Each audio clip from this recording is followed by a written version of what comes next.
Essay Book Discussion Videocast Series. This is the fourth videocast series. We've been doing videocast series for about a couple of sessions now. We've also been doing Lead the Future sessions. That's also been alternate months, 1 month in English, the other one in regional languages. I hope everyone has access to all the social platform channels of IAUYSA. If not, you can see that in our backgrounds, and you can subscribe to all of these channels for regular information about the videocast series that we're doing. So these videocast series primarily reflect the books that we have been, trying to discuss, and it is on various topics since the series one, except for book number 2, because that is extremely elaborate in terms of really great meditation sessions, and we're going to do that very soon. We might take a little time, but we will do that pretty soon, and you can look forward to it. But coming back to discussion on book 4, for a lot of people who do not know what is AUYSA, it's Omojeya United Young Stars Association. It's primarily an organization that is for the youth to develop and grow and enhance your knowledge and empower you, right? Primarily with the challenges that you face on a regular basis. And this was developed by our master, SP Maestro, and you can see his picture as well on our backgrounds, and that is the whole idea. Now, as usual, I have a really great panel, and all these sessions we've received great feedback from you that you, instead of reading the whole book, you've at least gotten a glimpse. But if you do wish to read the whole book, you can access all the links that is there on the YouTube channel videocast series that we will be putting out. So having said that, this discussion is going to be about book 4, as I mentioned earlier. Now, interestingly, friends, this book is also an extension to what we sort of discussed in book 3, which has got to do with concentration and memory, right? So this is definitely, and that book had a lot of questions that we discussed, and we sort of went into deep dive on certain topics and certain challenges that we are facing when it comes to concentration and memory. So in continuation, this book reflects a little more on areas of memory, leadership, thought processes. How do you actually become a leader? So there are a lot of interesting topics, and I have a huge panel member to speak about that. So let's directly deep dive into this particular book. So primarily, I had few questions that were left off from my last session. Now, the first topic that came to my mind, which also reflects in this book, interestingly, is how do I multitask? And multitask is definitely an art, right? So, how do we multitask? Right. So let's go to probably Sushma to answer this because I know she's done her reading very accurately. So Sushma, if you can help us understand how do we multitask, will be really helpful. Hi, Drishti. Yeah, IAUISA gems. యాక్చువల్గా multi tasking అనేది possible అవ్వాలి అంటే మనకి memory power అనేది చాలా important అనమాట. Multi tasking అంటే ఏంటి? ఏకకాలమందు అనేక పనులు చేయడం అనమాట. సో ఇది పాసిబుల్ అవ్వాలి అంటే at a time more works చేయాలి అంటే మనకి మెమరీ పవర్ అనేది కంపల్సరీ అవసరం అనమాట. సో ఈ మెమరీని అచీవ్ చేయాలి అంటే మనం ఒక 5 పాయింట్స్ ని ఫాలో అవ్వాలి అని చెప్పి ఎస్పీ మాస్టర్ గారు చెప్పారనమాట. అవేంటంటే ఫస్ట్ ఆఫ్ ఆల్ మనం చిన్న చిన్న పనులు చేయటం అలవాటు చేసుకోవాలన్నమాట. నెక్స్ట్ సెకండ్ వచ్చేసి నిన్ను నీవు గౌరవించుకోవడం నేర్చుకోవాలి. నిన్ను నీవు అంటే మనల్ని మనం గౌరవించుకోవడం నేర్చుకోవాలన్నమాట. నెక్స్ట్ థర్డ్ వన్ వచ్చేసి మన పనులు మనమే చేసుకోవడం అలవాటు చేసుకోవాలన్నమాట. నెక్స్ట్ ఫోర్త్ వన్ వచ్చేసి commitment of time, commitment of work, commitment of relationship అన్నమాట. ఈ మూడింటిని తప్పనిసరిగా పాటించాలన్నమాట. నెక్స్ట్ ఫిఫ్త్ వన్ వచ్చేసి నిర్లక్ష్యాన్ని, సోమరితనాన్ని, వాయిదా వేయడాన్ని, ఈ మూడింటిని మనం ఫస్ట్ ఆఫ్ ఆల్ మానుకోవాలన్నమాట. ఈ 5 పాయింట్స్‌ని గనుక మనం కరెక్ట్‌గా ఆచరించినట్లయితే మనం అంటే ఎవరికైనా మల్టీ టాస్కింగ్ అనేది పాసిబుల్ అవుతుంది దృష్టి. Right, that was so accurate and to the point, Sushma. Thank you so much for sort of bringing those 5 points. ఇప్పుడు small things, self-respect, commitment to time, work, and relationship, avoiding laziness, and procrastinating. So, and the fifth one you mentioned was completing your work on time. So these are some of very critical 5 things that one should have. But I think let's elaborate a little more on that. So Sushma, if you can elaborate a little more on small things, right? It will be great to move to the next point. Yeah! దృష్టి definitely I will explain in detail. యాక్చువల్‌గా ఏం చెప్పాను, first of all మనం ఏం చేయాలి, చిన్న చిన్న పనులు చేయడం అలవాటు చేసుకోవాలన్నమాట. సో, ఆహ్, చిన్న చిన్న పనులంటే ఇలా చేయడం వల్ల ఏమవుతుందంటే మన లోపల జ్ఞాపక శక్తి అనేది డెవలప్ అవుతుందన్నమాట. ఇప్పుడు ఫర్ ఎగ్జాంపుల్ మన ఇంట్లో మన అమ్మని గనుక గమనించినట్లయితే తను వంట చేస్తుంది. ఒకవైపు కూరగాయలు కట్ చేసుకుంటుంటుంది. నాన్నకి వేడి నీళ్ళు పెడుతూ ఉంటుంది. పాలతను వచ్చాడో లేదో చూస్తుంటుంది. పేపర్ బిల్ కడుతుంది. ఇంకా మనకి డ్రెసెస్ ఐరన్ చేసి పెడుతుంటుంది. టిఫిన్ బాక్స్ రెడీ చేస్తుంది. ఇలా అన్ని పనులు ఎట్ ఎ టైమ్ చేస్తుంటుంది. కానీ అలసిపోదు. యాక్టివ్ గానే ఉంటుంది. అయితే మనకేదైనా ఇప్పుడు ఫర్ ఎగ్జాంపుల్ కొన్ని సందర్భాల్లో మనకి ఏదైనా ఐటెమ్ దొరకకపోతే గూడా, "అమ్మ ఇదెక్కడ పెట్టావు? అదెక్కడ పెట్టావు?" అని అమ్మని అడుగుతూ ఉంటాం. అప్పుడేం చేస్తుంది అమ్మ మనకి కరెక్ట్‌గా ఆన్సర్ చేయడమో, లేకపోతే వెళ్లి వెతికి ఇవ్వడమో చేస్తుందన్నమాట. అయితే ఏం చేస్తుంది అమ్మ చిన్న చిన్న పనులు ఇలా చేయడం వల్ల తనకి జ్ఞాపక శక్తి అనేది ఎక్కువగా ఉంటుందన్నమాట. అదే పిల్లల విషయానికొచ్చేసరికి ఎందుకు జ్ఞాపక శక్తి ఉండట్లేదు అంటే, ఏ పని గాని, ఏ విషయాన్ని గాని పిల్లలు సరిగ్గా పట్టించుకోరన్నమాట. ఇప్పుడు స్కూల్ నుంచి రాగానే ఇంట్లో వారికి ఏవో కొన్ని వస్తువులు కింద కనబడుతూ ఉంటాయి. ఆల్రెడీ ఎవరో ఒకరు పేపర్ చదివి సోఫాలో వేసి వెళ్ళిపోతారు. వీళ్ళు చూస్తారు. బట్ పట్టించుకోరు. వాటిని దాటుకుంటూ వెళ్తారు. కింద ఏదైనా వస్తువులున్నా కూడా దాటుకుంటూ వెళ్ళిపోతారు. వెళ్ళిపోయి ఫ్రెష్ అప్ అయిపోయి పాలో, స్నాక్సో పట్టుకొనొచ్చి ఆ న్యూస్ పేపర్ మీదనే సోఫాలో మళ్ళీ కూర్చొని మరీ టీవీ చూస్తూ ఉంటారనమాట. ఇలా చేయడం వల్ల ఏంటంటే జ్ఞాపక శక్తి అనేది పెరగదు. సో, ఇప్పుడు మనం ఒకవేళ వాళ్ళని తీయమని చెప్పినా వాళ్ళేమంటారంటే, నేను ఎయ్యలేదది. నేను వేయలే కాబట్టి నేను తీయను అని చెప్పేసి అంటుంటారంట. కానీ తీయరనమాట. సో, నేను ఈ చిన్న చిన్న పనులు చేస్తున్నా అని ఫీల్ అవుతుంటారు. అయితే చిన్న చిన్న పనులు చేస్తే చిన్నవాళ్ళవుతాం. పెద్ద పెద్ద పనులు చేస్తే పెద్దవాళ్ళవుతాం అని అనుకుంటూ ఉంటారు. కానీ ఇది తప్పనమాట. చిన్న చిన్న పొరపాట్ల వల్లనే మనకి పెద్ద సమస్యలనేవి ఏర్పడుతుంటాయన్నమాట. కొన్నిసార్లు పెద్ద పెద్ద పొరపాట్లు చేసినా అవి చిన్న చిన్న సమస్యలను సృష్టిస్తూ ఉంటాయన్నమాట. అయితే పెద్ద పెద్ద పొరపాట్లు చిన్న సమస్యని సృష్టిస్తాయి. చిన్న చిన్న పొరపాట్లు పెద్ద పెద్ద సమస్యని సృష్టిస్తాయి. కాబట్టి మనం ఏం చేయాలంటే చిన్న చిన్న పనులు చేయటం అలవాటు చేసుకోవాలన్నమాట. చిన్న చిన్న పనులు చేసేంత శక్తి లేనప్పుడు మనం పెద్ద పనులు చేయలేం గదా! పెద్ద పనులు చేయనప్పుడు మన పెద్దవాళ్ళు గూడా అవ్వలేమనమాట. సో, కాబట్టి పెద్ద పనులు చేస్తే ఏమవుతదంటే మన లోపల తర్కం డెవలప్ అవుతది. అవగాహన శక్తి అనేది పెరుగుతది. ఇంకా సృజనాత్మకత శక్తి పెరుగుతుంది. మన లోపల సహనం పెరుగుతుంది. మన లోపల ఇంకా సమతుల్యత పెరుగుతుంది. అంతే తప్ప జ్ఞాపక శక్తి అనేది పెరగదనమాట. ఇప్పుడు జనరల్‌గా మనం మన పని వాళ్ళని గనుక అబ్జర్వ్ చేసినట్లయితే వాళ్ళేం చేస్తారు? రూ. 1, రూ. 2, రూ. 10 అంటూ లెక్క చెప్తారు. వాళ్ళు ఏదైనా అడిగినా కూడా కరెక్ట్ చెప్తా ఉంటారు. అదే ధనవంతులను అడిగితే రూ. 10, రూ. 20, రూ. 100 అనుకుంటూ వాళ్ళని అడిగితే వాళ్ళు ఆన్సర్ చేయలేకపోతారు. ఏమో నాకు తెలీదు, నాకు గుర్తులేదనో ఏదో ఒకటి చెప్తుంటారు. కాబట్టి వారు వెంట ఎప్పుడు కాలిక్యులేటర్ గాని, ల్యాప్‌టాప్ గాని, ఒక అసిస్టెంట్‌ని గాని తీసుకొని వెళ్తూ ఉంటారు. ఎందుకంటే చిన్న చిన్న విషయాలను గూడా వాళ్ళు చూసుకోలేరు గాబట్టి, వారికవన్నీ అవసరం అన్నమాట. కాబట్టి దీన్ని బట్టి మనం ఏం అర్థం జేసుకోవాలంటే, చిన్న చిన్న పనులు చేయడం వల్ల మనలో జ్ఞాపక శక్తి పెరుగుతుంది. మెమరీ పవర్ ఉన్నప్పుడే మల్టీ టాస్కింగ్ అనేది మనకి పాసిబుల్ అవుతుందండి.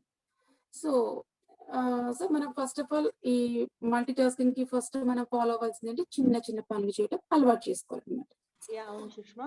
చిన్న చిన్న నెక్స్ట్ పనులు వచ్చేసి ఓకే. నెక్స్ట్ మనల్ని మనం గౌరవించుకోవడం అన్నమాట. Yeah! Deepti? That's correct. So, by the way, Deepti is new to our panel. You wouldn't have seen her before. So, Deepti, if you can just quickly introduce yourself and also talk to us a little more in continuation on self-respect, it'll be fantastic. Yeah! My name is Swadeepti. నేను MA economics complete చేశాను. Now fitness కోచ్‌గా work చేస్తున్నాను. ఇందాక సుష్మా చెప్పినట్టుగా చిన్న చిన్న పనులు చేయడం వల్ల జ్ఞాపక శక్తి పెరుగుతుంది. ఎప్పుడైతే మనకు జ్ఞాపక శక్తి తగ్గుతుందో ఆత్మగౌరవం కూడా తగ్గిపోతుంది. ఆహ్, జ్ఞాపక శక్తి ఆత్మగౌరవం అంటే జ్ఞాపక శక్తి. మనకు ఏది గుర్తుండకుంటే ఇంట్లో కానీ, క్లాస్‌లో కానీ గౌరవం ఉంటుందా? ఉండదు కదా! ఆ! అలాగే మన పనులు మనం చేసుకోవడం వల్ల ఆత్మగౌరవం అనేది పెరుగుతుంది. చేసుకోకుంటే మనపై విశ్వాసం అనేది తగ్గిపోతుంది. మనపై మన విశ్వాసం తగ్గిపోతుంది. ఆత్మగౌరవం కూడా తగ్గిపోతుంది. ఫర్ ఎగ్జాంపుల్ వారెన్ బఫెట్ ఇంత విజయాన్ని ఎలా సాధించారని ఆయనను అడిగితే అప్పుడు తను చెప్పాడు. నా షూ నేనే తుడుచుకున్నాను. నా రూమ్ నేనే క్లీన్ చేసుకున్నాను. నా బట్టలు నేనే ఉతుక్కున్నాను. నా కార్ డ్రైవ్ నేనే చేసుకున్నాను. నా జీవితంలోకి ఇంకొకరిని రానివ్వలేను. ప్రపంచాన్ని డీల్ చేసే విషయంలో నేను చాలా ప్రాక్టికల్‌గా ఉన్నాను. ఎప్పుడైతే నువ్వు ప్రాక్టికల్‌గా ఉన్నప్పుడు తప్పు నిర్ణయాలు తీసుకోవు అని చెప్పారు. మనం ఎక్కడ బలవంతులం, ఎక్కడ బలహీనులం అని తెలుసుకోవాలనుకుంటే మన పనులు మనమే చేసుకోవాలి. అలా మన పనులు మనం చేసుకోవడం వల్ల మన గురించి మనము అంచనా వేసుకోగలుగుతాం. మనం ఎక్కడ బలహీనులమో తెలుసుకోగలిగితే అప్పుడు పక్కవాడు మనల్ని మోసం చేయలేడు. ఒకవేళ నమ్మించడానికి ప్రయత్నించినా మనము మోసపోము. మన శక్తి సామర్థ్యాలు, ప్రతిభ, మంచి చెడు, బలం బలహీనతలు తెలుసుకున్నప్పుడు మన జీవితంలో మనము పక్కవారికి మోసం చేయించే ఛాన్స్ ఇవ్వలేము. సో మనము జ్ఞాపకశక్తిని ఆత్మగౌరవం అని. Well said. Thank you so much, Deepti. Mokshanada Garu, I want you to sort of, Yes. explain about commitment to work, time, and relationship. That is very important. If you can just sort of talk to us about it. Yes, Drishti. Hi everyone. I AUS James. Sushma గారు and Deepti గారు చెప్పినట్టు మనకు జ్ఞాపక శక్తి అనేటువంటిది చిన్న చిన్న పనులు చేయడం ద్వారా మరియు మనల్ని మనం గౌరవించుకోవడం ద్వారా మనకు జ్ఞాపక శక్తి అనేటువంటిది పెరుగుతుంది. మన పనులు మనం చేసుకోవడం ద్వారా మనము మన డ్రెస్ కానీ, ఆహారం కానీ, తర్వాత ఇతర పనులు కానీ అన్నీ కూడా మనం తల్లిదండ్రుల మీద కాకుండా, ఫ్రెండ్స్ మీద కాకుండా, లేదా సీనియర్స్ మీద కాకుండా మన మీద మనము ఆధారపడి మనం చేసుకోవాలి. అయితే మనము ఇప్పుడు ఫర్ ఎగ్జాంపుల్ మనకు స్కూల్లో చూసినట్టయితే పిల్లలు వాళ్ళు హోంవర్క్ కానీ, వాళ్ళకి సంబంధించిన అసైన్‌మెంట్స్ పక్కవారి చేత చేయిస్తారు.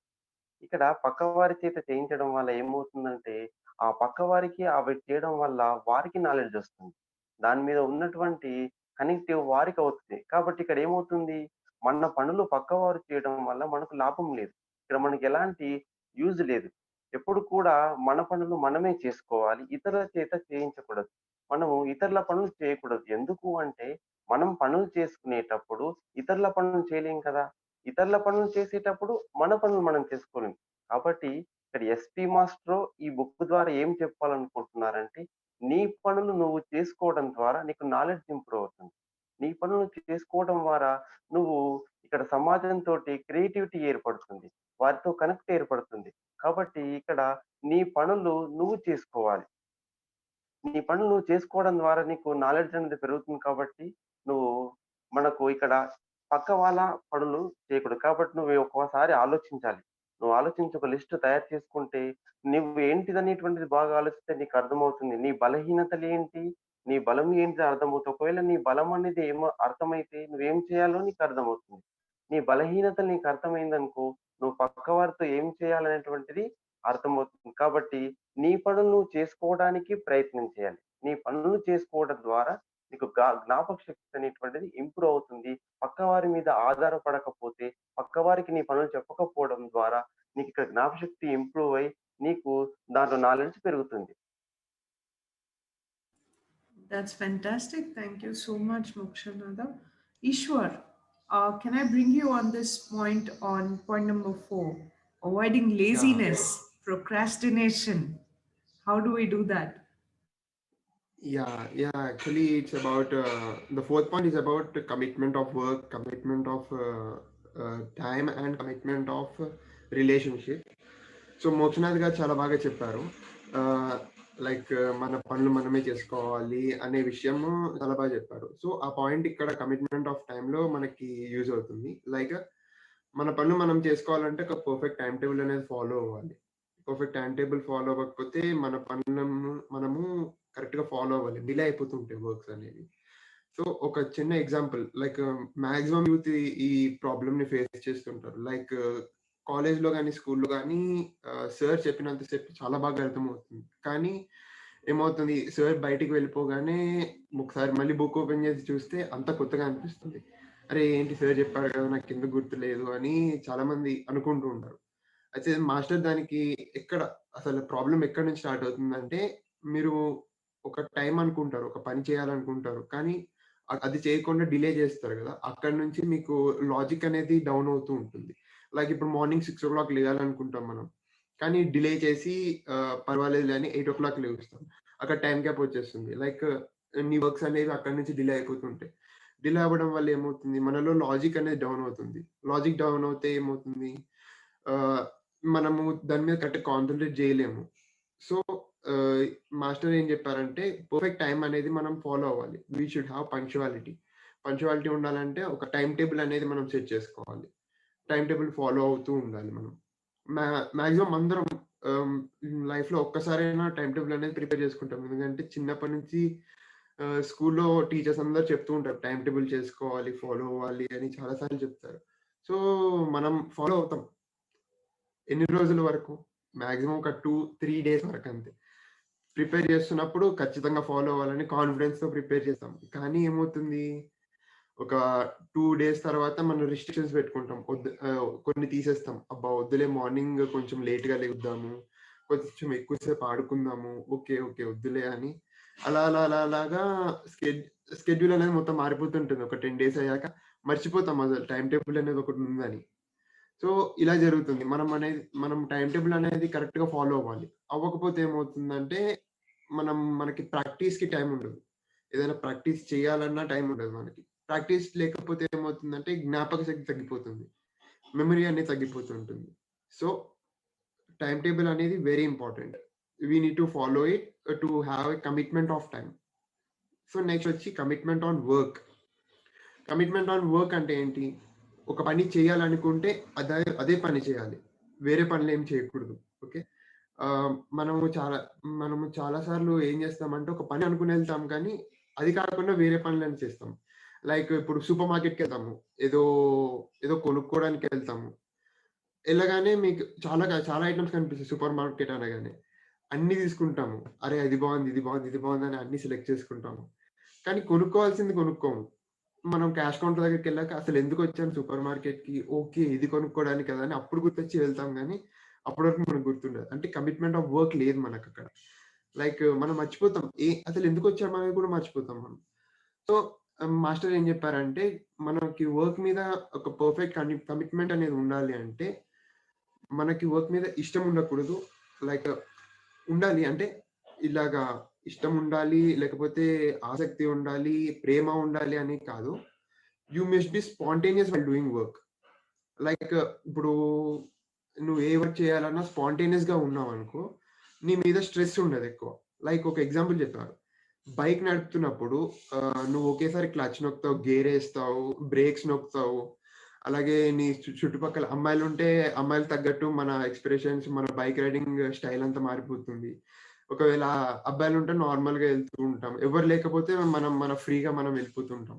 సో ఇలాగా నువ్వు అన్ని ఆలోచించవు, ప్రేమగా లేకపోతే ఆసక్తితోటో లేకపోతే దాని మీద ఉన్న ఇష్టంతో చేయవు. అవి స్పాంటేనియస్ గా వచ్చేస్తూ ఉంటాయి. అరే బ్రేక్ వేయాలా అని ప్రేమగా నువ్వైతే ఎప్పుడు వేయవు, అది స్పాంటేనియస్ గా వచ్చేస్తుంది ఆటోమేటిక్ గా. సో అలా చేస్తున్నప్పుడు నీ మీద స్ట్రెస్ ఉండదు. సో అది చెప్పారనమాట. నువ్వు ఏదైనా వర్క్ చేస్తే స్పాంటేనియస్ గా చేయాలి. స్పాంటేనియస్ గా చేస్తే మన మీద వర్క్ స్ట్రెస్ అనేది ఉండదు. అలాంటప్పుడు we will do our work very happily. So multiple task ఒకేసారి చేయగలం అప్పుడు. సో నెక్స్ట్ వచ్చి commitment of relationship. Commitment of relationship అంటే ఏంటి? ఎవరి కోసం పనిచేయాలి, ఎవరికి ఎక్కువ గౌరవం ఇవ్వాలి, ఎక్కువ విలువ ఇవ్వాలి అనేది తెలిసి ఉంటే మనకి కమిట్మెంట్ ఆఫ్ రిలేషన్షిప్ ఉన్నట్టు. లైక్ ఇప్పుడు మన ఇంట్లో చాలా మంది ఉంటారు, మమ్మీ, డాడీ, సిబ్లింగ్స్, అన్నదమ్ముళ్ళు అందరూ ఉంటారు. మనము వాళ్ళు మనల్ని డిస్టర్బ్ చేస్తుంటారు మనం వర్క్ చేస్తుంటే. అమ్మ వచ్చి ఆ పని చేసి పెట్టరా, బయటికి వెళ్ళి అది తీసుకురారా అంటారు. డాడీ వచ్చి ఆ బిల్ కట్టేసి రారా, బయటికి వెళ్ళరా అని చెప్తా ఉంటారు. అయితే if you maintain a proper relationship with them, మనము వాళ్ళని కన్విన్స్ చేయగలం. మన వర్క్ ఉంది కాబట్టి వాళ్ళు నన్ను అర్థం చేసుకుంటారు. మనము ఒకవేళ రిలేషన్షిప్ అనేది ఫాలో చేయకపోతే ఏమవుతుంది, వాళ్ళు మనల్ని అర్థం చేసుకోరు, ఎప్పుడు ఏదో ఒక పని చెప్తూ ఉంటారు. మనకి వర్క్ ఉన్నా కూడా ఏదో ఒక పని చెప్తారు. సో ఏం చేయాలి, మనం ఏం చేస్తాం నార్మల్గా, మనమైతే ఏం చేస్తామంటే మీరే లెక్క చేసుకోండి. ఫ్రెండ్స్ కి ఎక్కువ విలువ ఇస్తున్నామా, మదర్ కి ఫాదర్ కి ఎక్కువ విలువ ఇస్తున్నామా, లేకపోతే వేరే ఏమంటారు రిలేషన్స్ కి ఎక్కువ విలువ ఇస్తున్నామా అనేది చెక్ చేసుకోవాలి మనం. ఇప్పుడు ఒకరు కాల్ చేస్తారు, మనకి మమ్మీ కాల్ చేసింది అనుకోండి, ఏం చేస్తాము, ఎప్పుడు చేస్తూనే ఉంటది కదా అని ఇగ్నోర్ చేస్తాం. అదే డాడీ అయితే ఒక 2-3 టైమ్స్ కాల్ చేస్తే అమ్మ భయపడి ఎత్తుతాము ఓకే అని. అదే ఒకవేళ ఫ్రెండ్ ఫోన్ చేశారు అనుకో, ఏం చేస్తాము, అమ్మో వీడు ఏదో పని ఉంటేనే చేశాడు, ఏదో ఇంట్రెస్టింగ్ ఉంటుందని వెంటనే ఫోన్ ఎత్తి మాట్లాడతాం. ఎవరు పని లేకుండా అయితే చేయరు, ఖచ్చితంగా ఏదో ఒక పని ఉంది కాబట్టే చేస్తారు. కానీ మనం అక్కడ మదర్ ఫాదర్ని ఇగ్నోర్ చేస్తున్నాం, ఫ్రెండ్స్ ఫోన్ చేస్తే ఎత్తుతున్నాం. సో అక్కడ మనము రిలేషన్షిప్ అనేది మిస్ అవుతున్నాం అనమాట. మదర్ ఫాదర్ తోటి రిలేషన్షిప్ అనేది మిస్ అవుతున్నాం. సో మనకి తెలియాలి ఎవరికి ఎక్కువ ప్రయారిటీ ఇవ్వాలి, ఎవరితో ఎక్కువ రిలేషన్షిప్ అనేది మెయింటైన్ చేయాలి అనేది we must have a proper idea. So in this way we must be having commitment of time, commitment of work, commitment of relationship, then we can achieve multitasking. Yeah, Drishti. That's really fantastic points. Ishwar always really well articulated points there. Shravani, I think I want to bring you in on this conversation about completing your work on your own. What has SP Maestro spoken about in this book in specific? So whatever Eshwar said was true. Life లో చాలా మందికి చాలా goals ఉంటాయి. మనం చిన్న పిల్లల్ని కూడా నువ్వు పెద్దగా అయ్యాక ఏమవుతావు అంటే నేను డాక్టర్ అవుతా, ఇంజనీర్ అవుతా, సైంటిస్ట్ అవుతా అని చెప్తూ ఉంటారు. అంటే మనం మన గోల్ ని రీచ్ అవ్వాలి అంటే ఈశ్వర్ చెప్పినట్టు commitment with time, work, relation అనేది చాలా అవసరం. బట్ అందరూ వాళ్ళ గోల్స్ ని రీచ్ అవ్వలేకపోతున్నారు, చాలా తక్కువ మంది అవుతున్నారు. ఎందుకంటే ఎవ్రీ పర్సన్ లో వీటితో పాటు 3 వీక్నెస్ ఉంటాయి: నిర్లక్ష్యం, వాయిదా వేయడం, సోమరితనం. ఫర్ ఎగ్జాంపుల్ తీసుకుంటే టైం టేబుల్ వేసుకుంటాం కానీ ఫాలో అవ్వం, దీన్నే నిర్లక్ష్యం అంటారు. ఈ రోజు చదవచ్చులే, రేపు చదవచ్చులే అని అలా దాన్ని వాయిదా వేస్తూ ఒక 3 days తర్వాత 4th day ఈ రోజైనా కంపల్సరీగా స్ట్రిక్ట్ గా చదవాలి అని కూర్చుంటాం. కానీ అప్పుడు చెయ్యలేము, ఎందుకంటే మన బ్రెయిన్ ఏం చెప్తుంది, నువ్వు 3 days ఏం చేయలేకపోయావు, ఇప్పుడేం చదువుతావులే, లైట్ తీసుకో అని చెప్తుంది. అంటే ఏదైనా పనిని కూడా మనం 3 days కంటే ఎక్కువ పోస్ట్పోన్ చేయకూడదు. సో కనీసం అట్లీస్ట్ కొంచెమైనా కూడా స్టార్ట్ చేయాలి, అప్పుడే మనకి కాన్ఫిడెన్స్ అనేది డెవలప్ అవుతుంది. నెక్స్ట్ వచ్చేసి సోమరితనం. ఏదైనా ప్రాబ్లం వస్తే మనకు ఏ థాట్ కానీ ఆలోచన కానీ స్ట్రైక్ అవ్వదు, సొల్యూషన్ కోసం వేరే వాళ్ళని అప్రోచ్ అవుతాం. అంటే ఈ సోమరితనం ఎక్కువ ఉండడం వల్ల ఏమవుతుంది, ఈ ఆలోచన శక్తి అనేది మనకి తగ్గిపోతుంది. అసలు ఈ 3 లేకుండా మనం ఏదైనా వర్క్ చేయగలమా అనే డౌట్ కూడా రావచ్చు. మనకు తెలియకుండానే మనం మన లైఫ్ లో కొన్ని చేయగలుగుతాం, అది పాసిబుల్ అవుతుంది. ఫర్ సపోజ్ తీసుకుంటే ఏదైనా హెల్త్ బాగాలేకపోతే వాయిదా వేయకుండా వెంటనే హాస్పిటల్కి వెళ్ళిపోతాం, నిర్లక్ష్యం లేకుండా టైం టు టైం టాబ్లెట్స్ వేసుకుంటాం, లేజినెస్ అనేది లేకుండా చాలా కేర్ తీసుకుంటాం అది తగ్గేంత వరకు. ఎందుకంటే ప్రాణం అంటే ప్రతి ఒక్కరికి ఇష్టం కాబట్టి. సో లక్ష్యాన్ని కూడా మనం అంతే ఇష్టంగా ప్రేమించగలిగితే I think we can succeed in our life. ఓడిపోయినా పర్లేదు, ఫీల్ అవ్వాల్సిన అవసరం లేదు, ఎందుకంటే ఓటమి అనేది ముగింపు కాదు, మన ఫ్యూచర్ కి ఒక ద్వారం లాంటిది మాత్రమే. థామస్ ఆల్వా ఎడిసన్ ఆయన ఆల్మోస్ట్ 36 times ఫిజికల్ గా, 3600 times సైకలాజికల్ గా ఓడిపోయారు. ఆయన కంటిన్యూస్ గా 9 years ఓడిపోయి తర్వాత గెలిచారు. అంటే మనం ఏదైనా సాధించాలంటే అంత సహనం అనేది మనకి ఉండాలి, అంత ఓపికగా సహనంగా మనం ట్రై చేయగలిగితే ఖచ్చితంగా సాధించగలుగుతాం. Fantastic. Thank you so much for coming in there, Shravani. All these points are so brilliant, and it sometimes also makes me think, how do we overcome mental stress, right? I think we spoke a certain amount of this during our stress management sessions in Lead the Future videocasts done by SP Maestro. But what is it written in this book specifically, Sindhu? If you can come in and share a few points. Yes Drishti, stress అంటే అది ఒత్తిడి అనేది మన రోజువారీ జీవితంలో మనం అందరం ప్రతి ఒక్కరు ఫేస్ చేసే ప్రాబ్లం, ఇది మనందరికీ తెలుసు. అంటే ప్రతి చిన్న పిల్లల దగ్గర నుంచి పెద్దవాళ్ళ వరకు ప్రతి ఒక్కరూ స్ట్రెస్ ని ఫేస్ చేస్తూ ఉంటారు. ఇక్కడ మనకి AUISA book 4 లో SP మాస్టర్ గారు ఒత్తిడిని ఎలా డీల్ చేయాలనే విషయాల గురించి వివరించారు. ఎస్పెషల్ గా యువత అనేవారు ఒత్తిడి నుంచి ఎప్పుడు బయటపడాలని కోరుకోకూడదు. ఎందుకంటే ఒత్తిడిని భరించడం నేర్చుకోవాలి. కనీసం రోజులో ఒక 4-5 గంటలు మనం ఒత్తిడిలోనే ఉండేలా చూసుకోవాలి. ఎందుకు యువతకి ఇలా చెప్పానంటే, యువతకి నేర్చుకునే అవకాశాలు చాలా ఎక్కువగా ఉంటాయి. ప్రతి క్షణం నేర్చుకుంటూ ఉండాలి, ఎడ్యుకేట్ అవ్వాలి, ప్రాక్టీస్ చేయాలి, మనం ట్రైన్ అవ్వాలి, ఎదుగుతూనే ఉండాలి. ఇలా మనం ఒత్తిడిని కంటిన్యూస్ గా స్వీకరిస్తూనే ఉండాలి. ఇలా ఒత్తిడిని స్వీకరిస్తూ కూడా మనం ఒత్తిడి పడకుండా ఛాలెంజింగ్ గా, ప్లేఫుల్ గా మనం లైఫ్ లో ముందుకెళ్తూ ఉండాలి.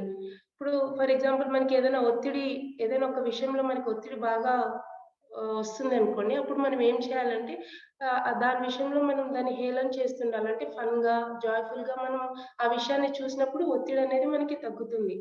అసలు ఒత్తిడి ఎందుకొస్తుంది అంటే, మనం ఏదైనా ఒక విషయాన్ని గుర్తుంచుకోలేనప్పుడు కానీ, గుర్తుపట్టలేనప్పుడు, అర్థం చేసుకోలేనప్పుడు, ఒక విషయం గురించి ఎలా వివరించాలో, ఎలా ఆలోచించాలో, దాని గురించి ఎలా జీర్ణం చేసుకోవాలో, ఇవన్నీ మనకు అర్థం కానప్పుడు ఒత్తిడి అనేది స్టార్ట్ అవుతుంది మనకి.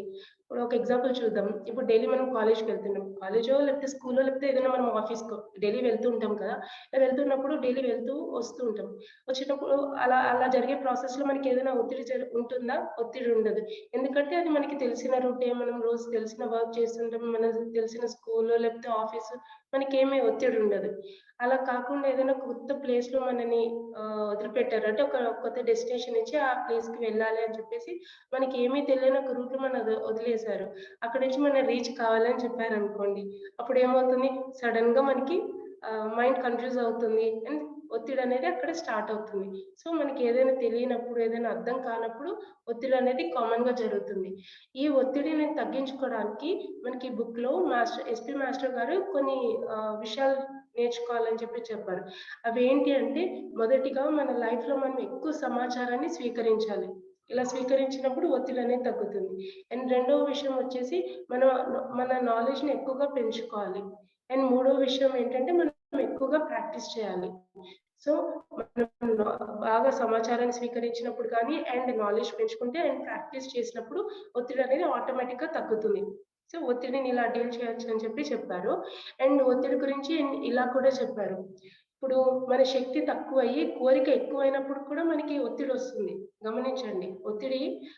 మనకి శక్తి తక్కువగా ఉండి కోరిక ఎక్కువగా ఉన్నప్పుడు ఒత్తిడి వస్తుంది. అలాగే ది అదర్ వే. ఎలా అంటే మనకి శక్తి ఎక్కువై కోరిక తక్కువ ఉన్నప్పుడు కూడా మనకి ఒత్తిడి అనేది స్టార్ట్ అవుతుంది. ఇది ఒక చిన్న ఎగ్జాంపుల్‌తో చూద్దాం. ఎలా అంటే ఇప్పుడు మన దగ్గర ఒక ₹100 ఉన్నాయి ఫర్ ఎగ్జాంపుల్. కానీ మనం ఒక పెద్ద షాపింగ్ మాల్‌కి వెళ్ళాము. షాపింగ్ మాల్‌కి వెళ్ళాం. ఏదైనా ఒక షోరూమ్‌కో వెళ్ళాం. అక్కడ మనకు ఒక వస్తువు కానీ ఏదైనా కాస్ట్యూమ్ కొనుక్కోవాలి అని అనిపిస్తుంది. దానికోసం వెళ్దాం అక్కడికి. కానీ అక్కడ వెళ్ళిన తర్వాత ₹1000కి తక్కువగా ఏ వస్తువు ఉండదు. మనకక్కడ ఏ కాస్ట్యూమ్ కానీ, ఏ వస్తువు కానీ మనకక్కడ ఉండదు. కానీ మన బడ్జెట్ ఏంటి? మన దగ్గర ₹100 ఉంటాయి. కానీ మనకక్కడ కొనుక్కోవాలి, ఏదో ఒకటి చేయాలి, ఏదో ఒకటి తీసుకోవాలి అని అనిపిస్తుంది. అప్పుడు మనకి ఒత్తిడి అనేది స్టార్ట్ అవుతుంది. సో ఇప్పుడు ఏదో ఒకటి చేసేసి మనము మన ఖర్చు తగ్గించుకోనో ఏదో ఒకటి చేసి మనం ఆ వస్తువుని ఎలా అయితే కొనేసుకుంటాం. కొనుక్కున్నంత సేపు మనకు ఆనందంగా ఉంటుంది. కానీ అది కొనుక్కున్న తర్వాత మనకి ఆనందం అనేది ఉండదు. ఒత్తిడి స్టార్ట్ అవుతుంది. ఎందుకు ఒత్తిడి స్టార్ట్ అవుతుంది అనంటే మనకు తెలుసు ఆ పరిస్థితి అంటే అక్కడి నుంచి తగ్గడం మనకి ఇష్టం ఉండదు. అలాగని మనకి అక్కడి నుంచి పెరిగే అవకాశం కూడా మనకి లేదు. ఎందుకంటే ఇప్పుడు మనం ఏదైతే కాస్ట్యూమ్ తీసుకున్నామో మనం కొన్ని త్యాగాలు చేసి మనం ఏదైతే తీసుకున్నామో అది వేసుకున్నాక మనకి కంఫర్ట్‌గా ఉంటుంది. మన ఫ్రెండ్స్ అందరూ అంటారు, "అరే! నీకిది చాలా బావుంది. ఎక్కడ కొన్నావు? నీకు చాలా బాగా సూట్ అయింది." ఇలా అన్నీ అంటుంటారు. ఇలా అన్నప్పుడు మనకేమొస్తుంది? ఇలా నేను ఇంకొకటి కొనలేకపోతున్నానే అనే ఒక బాధ అనేది ఇలా స్టార్ట్ అవుతుంది. అలా వీటి వల్ల మనకి ఒత్తిడి స్టార్ట్ అవుతుంది. అలాగే మనకి ఇంకొకటి చెప్పుకున్నాం. శక్తి ఎక్కువై మనకి కోరిక తక్కువైనా కూడా ఒత్తిడి వస్తుంది అనుకున్నాం. ఇప్పుడు మనకి శక్తి ఎక్కువగా ఉంటుందంటే మనకి ₹1000 సంపాదించే శక్తి ఉన్నా కూడా నువ్వు ₹10 దగ్గరే ఆగిపోయావనుకో, నువ్వేం చేస్తున్నావు? నీ నాలెడ్జ్ ఏంటి? నీ టాలెంట్ ఏంటి? కానీ నువ్వేంటి ఇలా చేస్తున్నావు అని అంటూ ఉంటారు. అలాంటప్పుడు కూడా మనకి ఒత్తిడి వస్తుంది. సో ఇప్పుడు కావాలి అంటే మాస్టర్ ఏం చెప్పారు ఇక్కడ అంటే, ఒత్తిడి అనేది రాకుండా ఉండాలంటే మన శక్తి ఎంత ఉంటుందో ఆ శక్తికి అనుగుణంగానే మన లైఫ్‌లో మనం ప్రతీదీ ప్లాన్ చేసుకోవాలి. మన శక్తికి ఎక్కువగా ఏ పని చేయకూడదు. శక్తికి తక్కువగా కూడా ఏ పని చేయకూడదు. అలా చేసినప్పుడు ఒత్తిడి అనేది మనకి తగ్గుతుంది. ఫర్ ఎగ్జాంపుల్ ఇప్పుడు నా దగ్గర ఒక 10 రూపీసే ఉన్నాయనుకోండి. ఆ 10 రూపీస్ ఉన్నంత వరకే నా లైఫ్‌ని నేను ప్లాన్ చేసుకోగలగాలి. అక్కడ నాకు 10 రూపీసే ఉన్నాయి అని చెప్పేసి మనం సిగ్గుపడకూడదు. ఇంకా హ్యాపీగా ఇలా అనుకోవాలి. ఎలా అంటే ఇప్పుడు నా దగ్గర 10 రూపీస్ ఉన్నాయి. ఇప్పుడు నేను దాన్ని సద్వినియోగపరుచుకొని రేపు దాన్ని 10 కోట్లుగా సంపాదిస్తాను అని ఇలా మనం అనుకోని మన లైఫ్‌లో ముందుకెళ్తూ ఉండాలి. సో, ఇంకొకటి ఏదైనా మనం పని చేసేటప్పుడు ఒకటి ఇష్టంతో, ప్రేమతో ఏదైనా ఒక సంతోషంతో చేసేటప్పుడు ఎవరికైనా ఒత్తిడి ఉంటుందా? ఎవరికీ ఒత్తిడి ఉండదు. అంటే మనం ఏ పని చేయాలన్నా ఒక ఇష్టంతోటి, ఒక గౌరవించినప్పుడు, దాన్ని ప్రేమించినప్పుడు మనం ఒత్తిడి లేకుండా మన పనులు మనం సాఫీగా చేసుకోగలం. ఇలా మనం లైఫ్‌లో ముందుకెళ్ళాలి అని చెప్పేసి మాస్టర్ మనకి చెప్పారు. Thank you. So, over to దృష్టి. That's brilliant. Thank you for sharing those tips. But I want to bring in Shravanti here and ask her, is there any tips that is mentioned in the book to overcome stress instantly? Yes ఈ బుక్లో మనకి 3 tips explain చేశారు మన master SP maestro.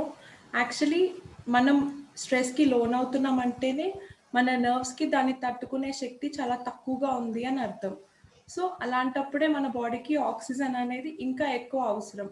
So master explain చేసిన దాంట్లో first technique ఏంటిదంటే tension నుంచి relief అవ్వడానికి. ఇది బ్రీత్కి సంబంధించిన ఎక్సర్సైజ్. సో ఇందులో మనం ఏం చేయాలంటే 3 టైమ్స్ శ్వాసని లోపలికి తీసుకోవాలి, I mean inhaling, and 3 times శ్వాసని బయటికి వదిలేయాలి, ఎక్సేలింగ్. ఆ తర్వాత మన ఫింగర్స్ని సాధ్యమైనంతగా ఇలా వెనక్కి వంచి అన్ని ఫింగర్స్తో మన బొటన వేళ్ళను క్లోజ్ చేయాలి గట్టిగా.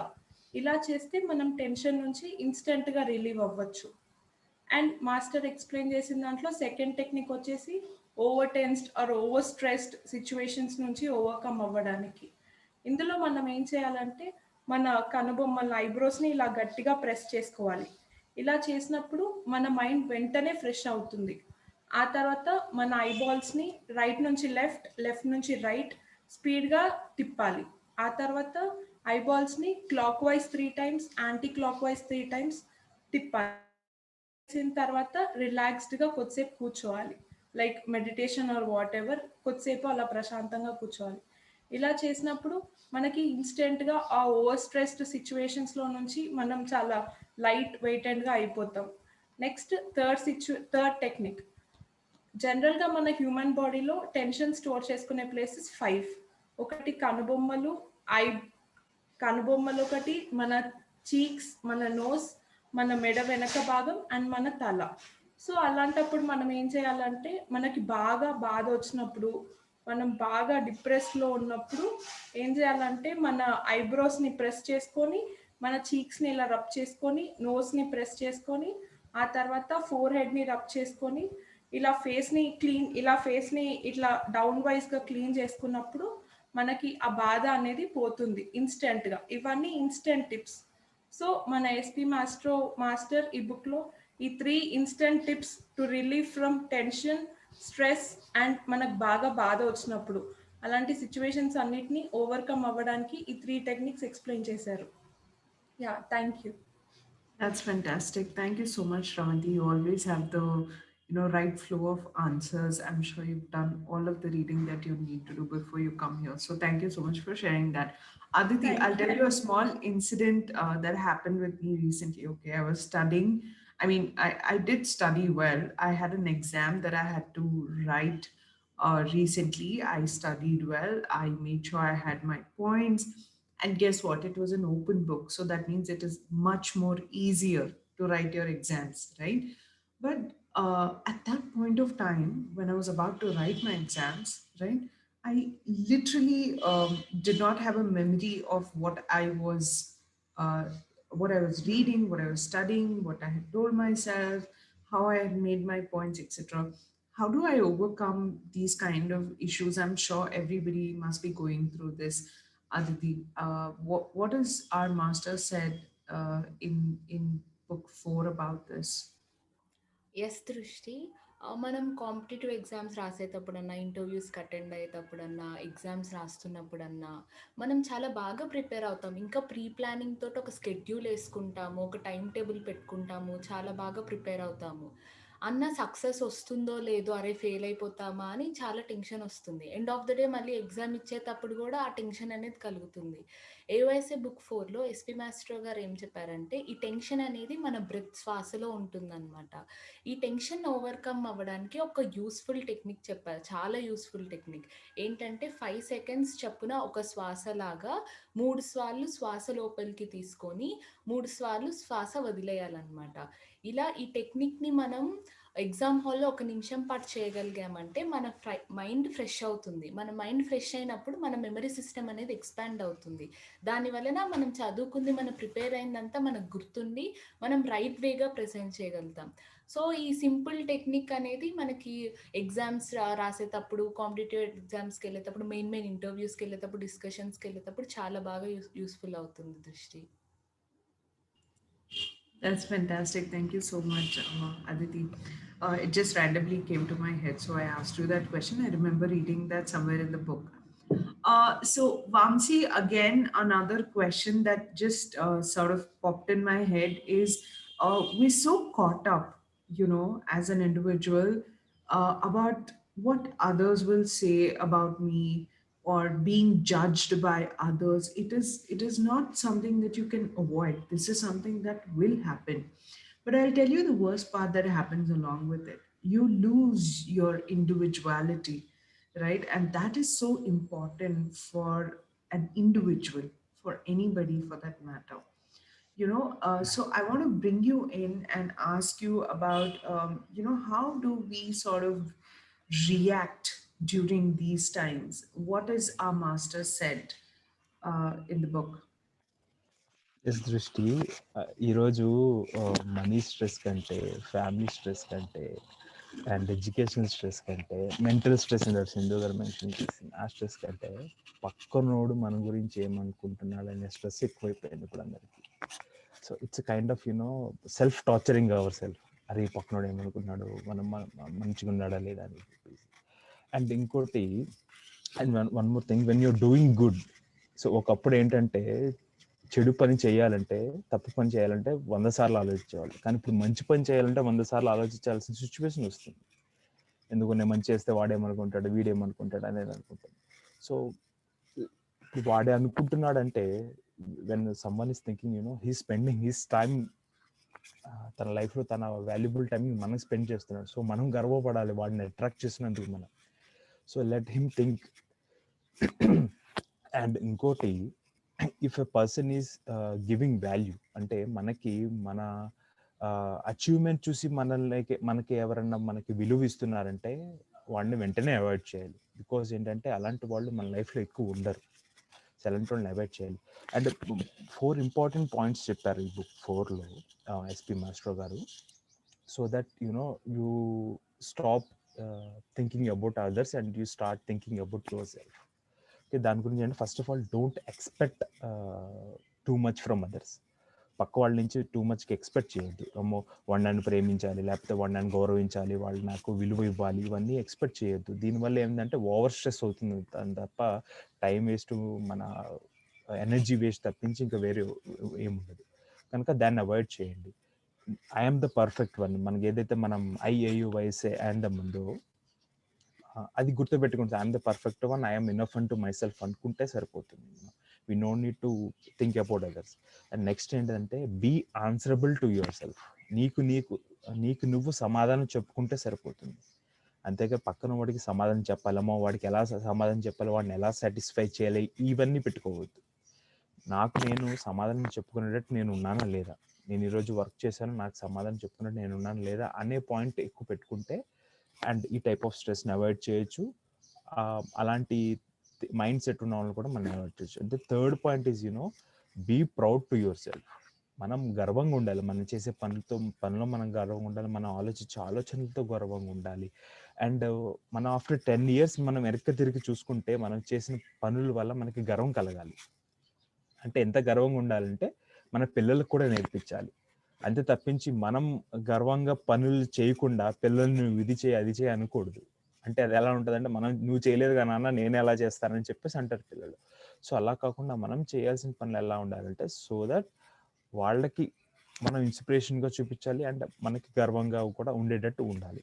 And last and final point ఏం చెప్పారంటే బుక్లో, సో ఫస్ట్ ప్రయారిటీ నీకు నువ్వు ఇచ్చుకో. లైఫ్లో ఏ పని చేసినా సరే, పేరెంట్స్కి, ఫ్రెండ్స్కి, రిలేటివ్స్ కాకుండా ఫస్ట్ ప్రయారిటీ నీకు నువ్వు ఇచ్చుకో. ఓకే, నేను ఇది చేసుకోవాలి, ఇది నా కోసం, ఇది నేను ఇది చేసుకోవాలని ప్రయారిటీ ఎప్పుడైతే ఇచ్చుకుంటావో you will be you know self centred of your own work. So దాని మూలంగా పక్కన వాళ్ళు ఏమనుకుంటున్నారు, లేకపోతే పక్కన వాళ్ళు నన్ను జడ్జ్ చేస్తున్నారు లేదా అనే పాయింట్ మనం ఆలోచించకుండా మన పని మనం సాఫీగా చేసుకుంటాకి బాగుంటుంది. ఈ 4 పాయింట్స్ మనం గుర్తుపెట్టుకోవాలి లైఫ్లో ప్రతిసారి మనం ఏమైనా పని చేసేటప్పుడు. సో దట్ ఏంటంటే మనం అలా జడ్జ్ చేసే వాళ్ళని అవాయిడ్ చేయడానికి బాగుంటుంది. ఈ పాయింట్స్ చాలా బాగా చెప్పారు దృష్టి గారు. Thank you so much, Vamsi. But I want to bring Sushma in and ask this question. Not everybody has this perspective. Not everybody understands this perspective. So how do we sort of help them understand this, Sushma? What are your thoughts on that? దృష్టి general గా మన friends దగ్గర వింటూ ఉంటాము, నాకు ఎలా ఆలోచించాలో తెలియడం లేదు, ఎలా నిర్ణయం తీసుకోవాలో తెలియడం లేదు, ఏం చేయాలో అర్థం కావట్లేదు అంటూ ఉంటారు కదా. సో అలాంటి వారు ఏం చేయాలంటే మొదట ఒక లక్ష్యాన్ని అనేది ఏర్పరచుకోవాలన్నమాట. ఇప్పుడు లక్ష్యాన్ని బట్టి ఆలోచించడం నేర్చుకోవాలన్నమాట. ఎవరు లక్ష్యాన్ని కలిగి ఉంటారో, ఎవరు లక్ష్యాన్ని ఎన్నుకుంటారో వారిని మనం నాయకులు అంటాం. సో ఎన్నుకునే శక్తి గలవాడే నాయకుడు అవుతాడనమాట. కాబట్టి ముందుగా మనం నాయకులం కావాలి అంటే మన జీవితాన్ని మనమే ఎన్నుకోవాలన్నమాట. అన్నిటిని మనమే ఎన్నుకోవాలి. మన లైఫ్ లో ప్రతిదాన్ని మనమే ఎన్నుకోవాలన్నమాట. మన ఫుడ్ ని, వాటర్, డ్రెస్సెస్ కానీ, చెప్పల్స్ కానీ, పెన్స్ కానీ, బుక్స్ కానీ, ఏదైనా కలర్స్ గురించి కానీ ప్రతిదీ మనమే ఎన్నుకోవాలన్నమాట. ఇప్పుడు మన వస్తువులను సెలెక్ట్ చేసుకునే విషయంలో మన పేరెంట్స్ ని కూడా ఇన్వాల్వ్ కానివ్వద్దు అనమాట. ఇలా మన లైఫ్ లో మనకు కావాల్సిన ప్రతిదీ మనమే ఎన్నుకోవాలన్నమాట. ఏమనుకోవాలంటే నా జీవితానికి నేనే కథానాయకుడిని, నాకున్న స్థానంలో నేనే గ్రేట్ అనే ప్రౌడ్నెస్ ని ఎప్పుడు కలిగి ఉండాలన్నమాట. ఇక్కడ ప్రౌడ్ వేరు, ప్రైడ్ వేరు. ఈగో అంటే అహంకారం. ఏంటి అహంకారం అంటే ఏంటి? పక్క వాళ్ళని పట్టించుకోము, అంటే మన లైఫ్ కి మనమే ఫస్ట్ ప్రియారిటీ ఇచ్చుకోవడం అనమాట. అండ్ ప్రైడ్ అంటే ఏంటి? రిలేషన్షిప్ లో మన స్థానాన్ని మనం కాపాడుకోవడం అనమాట. అంటే ఏంటి? మన వంతు బాధ్యతని మనం నిర్వర్తించడం. ప్రైడ్ అంటే ఏంటి? గర్వకారణం అని చెప్పాను. ఇప్పుడు నా కొడుకని చెప్పుకోవడానికి గర్వపడుతున్నాను అని అనడం వేరు, నువ్వు నా ఫ్రెండ్ అని చెప్పుకోవడానికి నేను గర్వపడుతున్నాను అంటే నువ్వు నా ఫ్రెండ్ అని చెప్పుకోవడం నాకు గర్వకారణంగా ఉంది అని అనడం వేరే అనమాట. ఇక్కడ మన తండ్రికి వచ్చేది ఏంటి? గర్వం. అంటే నా కొడుకు అని చెప్పుకోవడానికి గర్వపడుతున్నాను అంటున్నట్టు అక్కడ గర్వం వస్తుంది. ఈ ఫ్రెండ్కి వచ్చేది ఏంటి? గర్వకారణం అన్నమాట. ఇప్పుడు నేను భారతదేశంలో పుట్టినందుకు నాకు గర్వకారణంగా ఉంది అంటాం. అంటే ఈ గర్వం అనేది అంటే ఇది గర్వం కాదు, భారతదేశం నాకు ఇచ్చిన గిఫ్ట్ అన్నమాట. అంటే సో ఇదేంటి? అంటే గర్వ కారణం కిందకి వస్తుంది అనమాట. సో మనం ఎప్పుడు మన జీవితానికి మనమే కథానాయకులం అనే గర్వాన్ని కలిగి ఉండాలన్నమాట. ఆ ప్రౌడ్నెస్ ని ఎప్పుడు కలిగి ఉండాలన్నమాట. ఒకవేళ ఇలా మన జీవితానికి మనమే లీడర్స్ కానప్పుడు వేరే వాళ్ళకి మనం అభిమానం కావాల్సి వస్తుంది. సో మనమంటూ ఉంటాం కదా, ఏమని అంటే నేను ఈ హీరోకి అభిమాని, ఆ హీరోకి అభిమాని అని అంటూ ఉంటాం. అయితే ఇట్లా అభిమానులుగానే ఉంటూ ఉన్నప్పుడు మనం లీడర్స్ ఎప్పుడు అవుతాం? అవ్వలేం కదా. సో కనుక నాకు అంత సీన్ లేదు, నాకు ఇంత సీన్ లేదు అని మనల్ని మనం ఎప్పుడు తగ్గించుకోవద్దు అనమాట. అలాగని మనల్ని మనం పెంచుకోకూడదు.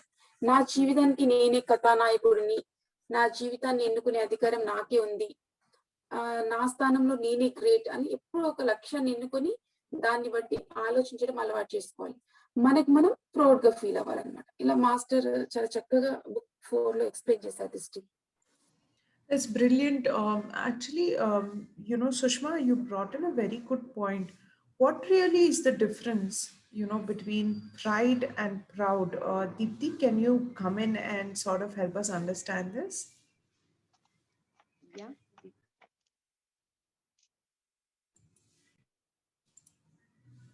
Yes, go ahead, Deepti. We can hear you. Yeah, I think there's a bit of a glitch on her end, but that's okay. I think primarily what I understood from Sushma's conversation is that if my father, feels the factor of pride, that's primarily the the whole point of being pride. Tomorrow, if I'm a parent, I'll walk with pride, having a child who's accomplished what they've accomplished. With respect to proudness, I think you always want to have a friend who's proud of you, right? But that's okay. We'll probably bring in Deepti to come in and answer that question later in the session. That's okay. I think she had more points to add. Deepti, Deepti, if you can hear us, then it would be great. So pride అంటే గర్వకారణం, గర్వం కాదు. అలాగే ఇప్పుడు లైఫ్లో బంధాలు అనేటివి మన చాయిస్, కానీ ఫ్రెండ్ అనేవాళ్ళు మన చాయిస్ కాదు. సో మనకు ఎస్పీ మ్యాథ్స్‌లో చెప్పారు, ఫ్రెండ్స్‌ని 4 విధాలుగా మనము గుర్తించొచ్చు అని చెప్పేసి సెలెక్ట్ చేసుకోవచ్చు. 4 types. One is the goal. నీ గోల్, ఫ్రెండ్ గోల్ ఒకటే అయి ఉండాలి. Second one subject. నీ సబ్జెక్ట్, ఫ్రెండ్ సబ్జెక్ట్ ఒకటే అయి ఉండాలి. Third one nature. నీ understanding power, friend understanding power ఒకటే అయి ఉండాలి. Fourth one knowledge. నీ నాలెడ్జ్, ఫ్రెండ్ నాలెడ్జ్ ఒకటే అయి ఉండాలి. అలా ఉన్నప్పుడు ఇద్దరు కలిసి లైఫ్‌లో గోల్ వైపు వెళ్తుంటారు. ఫర్ ఎగ్జాంపుల్, నీ టేస్ట్ వేరు, ఫ్రెండ్ టేస్ట్ వేరు అనుకోండి. అలా ఉన్నప్పుడు ఇద్దరు కలిసి ఎప్పుడు లైఫ్‌లో కలిసి భోజనం చెయ్యలేరు. ఫ్రెండ్ అనేవాడు లైఫ్‌ని కాస్త స్పీడప్ చేసేవాడై ఉండాలి, లైఫ్ జర్నీని. సింగిల్‌గా ఉంటే లైఫ్ జర్నీ కాస్త స్లోగా ఉంటుంది. అలా ఫ్రెండ్ మన శక్తి సామర్థ్యాన్ని, ప్రతిభను ఇలా మెరుగుపరిచేవాడై ఉండాలి. ఒకవేళ ఫ్రెండ్‌తో నడిస్తే మనము ఒక 10 మనం సింగిల్‌గా నడిచామనుకోండి, ఒక 10 కిలోమీటర్లు నడుస్తాం. అదే ఫ్రెండ్‌తో నడిస్తే 50 కిలోమీటర్స్ అయినా నడవగలగాలి. సో ఇద్దరి అండర్‌స్టాండింగ్ పవర్ ఒకటే ఉన్నప్పుడు గంటల కొద్దీ మాట్లాడుకుంటారు. అలా ఉండాలి. దృష్టి. That's fine. Thanks a lot for adding those points there, Deepti. Mokshanada, I want to ask you, escaping from stress is not an answer, especially for a student, right? So I want you to help us understand few points that are written in this book, especially on this particular topic. If you can just join in and answer those points, it'll be great. Yes, Drishti. Students ఎక్కడ ఒత్తిడికి లోనవుతారు అంటే వాళ్ళు books దగ్గర ఒత్తిడికి లోనవుతారు. మనకు ASA book 4లో SP master ఏమన్నారు అంటే, మనకు ఏ ఒత్తిడి లేకుండా జీవించడాన్ని ఇక్కడ ఈగో అన్నారు. ఒకవేళ పక్కవాడికి ఒత్తిడి లేకుండా మనం జీవించామనుకో, అది ప్రౌడ్నెస్ అవుతుంది. మన వల్ల పక్క వల్ల మనకి ఏ ఒత్తిడి లేకుండా ఉండని ప్రైడ్ అంటారు. అంటే మనము ఇంటికి వెళ్ళాక ఒక లిస్ట్ ప్రిపేర్ చేసుకోవాలి. మనకి ఎక్కడ ఒత్తిడికి లోనవుతున్నాం అనేటువంటి ఒక లిస్ట్ తయారు చేసుకుంటే, ఆ లిస్టులో ఎక్కడైతే మనకు ఒత్తిడి ఉందో ఆ ఒత్తిడికి దూరంగా ఉండాలి. ఆ విషయానికి దూరంగా ఉండాలి. ఎక్కడ ఒత్తిడి లేదో ఆ విషయానికి దగ్గర ఉండాలి. మనం స్టూడెంట్ చూసామనుకోండి, ఎగ్జామ్స్ ఒక 1 అవర్ బిఫోర్ ముందు వాళ్ళు చాలా టెన్షన్ పడతారు. చాలా టెన్షన్‌గా పడి ఏం చేయాలి? ఏం రాస్తాను? అని చెప్పి చాలా టెన్షన్‌తో వాళ్ళు ఎగ్జామ్ సెంటర్‌లోకి వెళ్తారు. ఎగ్జామ్ రాస్తారు. అప్పుడు చదివింది మర్చిపోతారు. ఇప్పుడు ఉన్నది కూడా మర్చిపోయి ఎందుకు అంటే ఇక్కడ బుక్స్‌తో మనము ఒత్తిడి పడాలి. ఎప్పుడు? ఆఫ్టర్ ఎగ్జామ్‌కి ముందు. నువ్వు బుక్స్‌తో ఒత్తిడి పడినట్టయితే, ఆ బుక్స్‌తో నువ్వు ఎంజాయ్ చేసినట్టయితే నీకొకటి విషయం అర్థమవుతుంది. ఒక సబ్జెక్ట్ అనేది అర్థమవుతుంది. ఈరోజు ఈ బుక్స్ నీకు రేపు లైఫ్‌నిస్తాయి. లైఫ్ ఏం జరుగుతుంది? ఒక ప్రొఫెషన్‌ని ఇస్తుంది. ప్రొఫెషన్ అనేటువంటిది మనకు ఒక ప్రొఫెషన్‌లో ఉన్నప్పుడు మనకేమొస్తుంది? మనీ వస్తుంది. కాబట్టి మనకు మనీ వచ్చిందనుకోండి, ఆటోమేటిక్‌గా మనకొక గుర్తింపొస్తుంది. కాబట్టి బుక్స్‌ని మనము ఎంజాయ్ చేయడం నేర్చుకోవాలి. బుక్స్‌తో మనం ఎక్కువ సమయాన్ని గడపాలి. మనకు బాగా అర్థం చేసుకోవాలి. ఈ బుక్సే రేపటి మన జీవితాన్ని ఇస్తాయి. ఈ బుక్సే మన జీవితంలో ఎలా ఉండాలి అంటూ నేర్పుతాయనే విషయాన్ని మనం బాగా అర్థం చేసుకోవాలి. ఒకవేళ నువ్వు ఇప్పుడు కనుక ఈ బుక్స్ నువ్వు పక్కన పెట్టేసావనుకో, ఈ బుక్స్‌ని ఎక్కువ గడపడం మానేసావనుకో, అప్పుడు నీకు లైఫ్ అనేది ఉండదు. లైఫ్ అనేది ఉండకపోతే ఏమవుతుంది? మనకు ఆటోమేటిక్‌గా ప్రొఫెషనల్ ఉంటది. ప్రొఫెషనల్ ఉండకపోతే ఏమవుతుంది? మనీ సంపాదించడంలో మనకు ఇబ్బందవుతుంది. ఇక మనీ లేదనుకోండి, అక్కడ మనకు ఏ పనులు చేసుకోలేం. కాబట్టి ఇక్కడేంటిదంటే బుక్స్‌తో ఎక్కువగా మనము యుద్ధం చేయాలి. ఇక్కడ బుక్స్‌తో ఎక్కువ గడపడం వల్ల మనకేమవుతుందంటే ఆ బుక్స్ లో ఉన్న నాలెడ్జ్ రావడం వల్ల మనము దేన్నైనా సులువుగా సాధించవచ్చు. ఒకవేళ ఈ రోజు నువ్వు బుక్స్ నువ్వు లైట్ గా తీసుకున్నావు అనుకోండి, లైట్ గా గడిపేసావు అనుకోండి, మన లైఫ్ కూడా లైట్ గానే ఉంటుంది. ఇప్పుడు మనం ఒక దగ్గర పని చేసాం, నువ్వు సరిగ్గా బుక్స్ చదవలేవు, బుక్స్ పట్టుకోలేవు, ఏదో భయంతోటో ఒత్తిడితో దాని మీద బాగా స్ట్రెస్ తోటి నువ్వు ఇది చేయడం వల్ల ఏమవుతుందంటే అక్కడ నువ్వు ఒక వర్క్ చేసేటప్పుడు నీ వెనకాల ఉన్న వాళ్ళు ముందుకెళ్ళిపోతారు. ఇప్పుడు నువ్వు ఇక్కడ ఏమవుతుంది, నువ్వు అక్కడ ఆగిపోవాల్సి వస్తది. ఎన్ని సంవత్సరాలైనా నువ్వు అక్కడే ఆగిపోవాల్సి వస్తది. అంటే ఇక్కడ ఏం జరుగుతుంది అంటే నువ్వు బుక్స్ ని పక్కన పెట్టడం ద్వారా, బుక్స్ లో నాలెడ్జ్ ని తీసుకోకపోవడం ద్వారా ఇలాంటివి జరుగుతుంది. కాబట్టి మనకు ఈ రోజు బుక్స్ చదివేటప్పుడు బుక్స్ ఏం చేస్తాయంటే ఆ బుక్స్ లో ఉన్నటువంటి నాలెడ్జ్ ద్వారా మన సామర్థ్యం పెరుగుతుంది, మన నాలెడ్జ్ పెరుగుతుంది, మనలో అన్ని రకాలైన యాక్టివ్స్ అనేటువంటివి మనకు ఆటోమేటిక్ గా వచ్చేస్తాయి. కాబట్టి నువ్వు బుక్స్ తో ఎప్పుడు కూడా కాంప్రమైజ్ కావద్దు. నువ్వు ఎప్పుడు ఎక్కడ కాంప్రమైజ్ కావద్దు. ఆలోచించేటప్పుడు కాంప్రమైజ్ కావద్దు, నువ్వు చదివేటప్పుడు కాంప్రమైజ్ కావద్దు, ఇతరులతోటి మాట్లాడేటప్పుడు కాంప్రమైజ్ కావద్దు, ఏ విషయంలో కూడా నువ్వు కాంప్రమైజ్ కావద్దు. ఇప్పుడు నువ్వేం చేస్తావు, కాంప్రమైజ్ అయ్యావనుకోండి, ఇప్పుడు బుక్స్ ఈరోజు చదవాలని బుక్స్ తీస్తావు. తీసేసి కొద్దిసేపు చదివేసరికి ఏదో ఒక ఆలోచన రాగానే పక్కన పెట్టేస్తావు. ఇప్పుడేమవుతుంది, నువ్వు 30% చదువుకున్నావు కాబట్టి, ఒక 60% చదువుకున్నావు కాబట్టి, నువ్వు ఎగ్జామ్ సెంటర్‌లోకి వెళ్తే ఆటోమేటిక్‌గా నీకు 30% మార్క్స్ ఏస్తాయి. ఒకవేళ నువ్వు 100% చదువుకున్నావు, ఒక 130% చదువుకున్నావు. అప్పుడు నీకేమవుతుంది, 130% ఒక సామర్థ్యం పెరిగినప్పుడు ఆటోమేటిక్‌గా నీకు 90% అనేటువంటి మార్క్స్ వస్తాయి. కాబట్టి ఇక్కడ స్టూడెంట్స్ అనేవాళ్ళు ఎక్కడ ఒత్తిడికి లోనవుతున్నారంటే బుక్స్‌ని ఎంజాయ్ చేయలేకపోతున్నారు సరిగ్గా. బుక్స్‌ని సరిగ్గా చదువుకోలేకపోతుండ్రు. బుక్స్‌ని చూసి భయపడుతుండ్రు. కాబట్టి నువ్వు బుక్స్‌ని చూసి భయపడకు. నువ్వు బుక్స్‌తో కొద్దిసేపు ఒత్తిడి చేయు. ఆ బుక్స్‌తో నువ్వు అలాగే ఉండు. అప్పుడు నీకేమవుతుంది, నువ్వు ఒక హ్యాపీగా ఎంజాయ్‌మెంట్‌గా ఫీల్ అవ్వావనుకో, ఆటోమేటిక్‌గా బుక్స్‌లో ఉన్నది వచ్చేస్తుంది. ఇప్పుడు నువ్వు బుక్స్‌తో ఇక్కడ 100% సమయాన్ని గడిపావు. ఏమవుతుంది, ఆటోమేటిక్‌గా 100% నీకు నాలెడ్జ్ వస్తుంది. 100% బుక్స్‌లో ఉన్నటువంటి మ్యాటర్ వస్తుంది. దీనివల్ల ఎగ్జామ్‌లో 100కి 100 మార్క్స్ వస్తాయి. నువ్వు 90% నువ్వు బుక్స్‌తో ఉండు. 90% ఉంటుంది. ఇప్పుడు ఇక్కడ నువ్వు 70% నువ్వు బుక్‌తో ఉన్నప్పుడు 70% మార్క్స్ వస్తాయి. ఏం చేస్తావు, నువ్వు 100% ఎందుకు ఉండలేకపోతావు అంటే ఇక్కడ ఒకటే రీజన్ ఏందంటే, ఓ 50% ఓ 70% బుక్‌తో చదువుతావు. మిగతా 30% బయట విషయం గురించి ఆలోచించడము, లేదా ఏదో విషయం చూసి ఆలోచించడం, అక్కడ ఇక్కడ చూసి ఆలోచించడం అనేటువంటి విషయము నువ్వు ఆ విషయంలో ఉండడం వల్ల నువ్వు సరైనటువంటి నాలెడ్జ్‌ని తీసుకోలేకపోతావు. నువ్వు 70% మార్క్స్ చేస్తావు. ఎస్‌పీ మాస్టర్ మనకు యూఎస్ బుక్‌లో ఏమంటున్నారంటే, నువ్వు ఈ బుక్స్‌తో ఒత్తిడి చేసేటప్పుడు, ఈ బుక్స్ నువ్వు ప్రిపరేషన్ అప్పుడు ఈ రోజు పనిని ఈ రోజే చేయాలి. 100% మార్క్స్ వచ్చిన విద్యార్థి ఏం చేస్తాడంటే, ఈ రోజు పని ఈ రోజే చేస్తాడు. రేపటి పని రేపే చేస్తాడు. కాబట్టి ఈరోజు పాతదాన్ని ముగిస్తే, రేపు నువ్వు కొత్త విషయాన్ని ఈజీగా తీసుకోగలుగుతావు కాబట్టి, నువ్వు ఈ రోజు పనిని ఈ రోజే చేయాలి. కాబట్టి దృష్టి. That's fantastic. Thank you so much, Mokshanada Garu, for talking about that. Sushma, I had another very important question. So basically, everyone works hard for the exams, right? I don't know anybody who do not work hard for their exams. So it's all very important. But sometimes, we don't get good.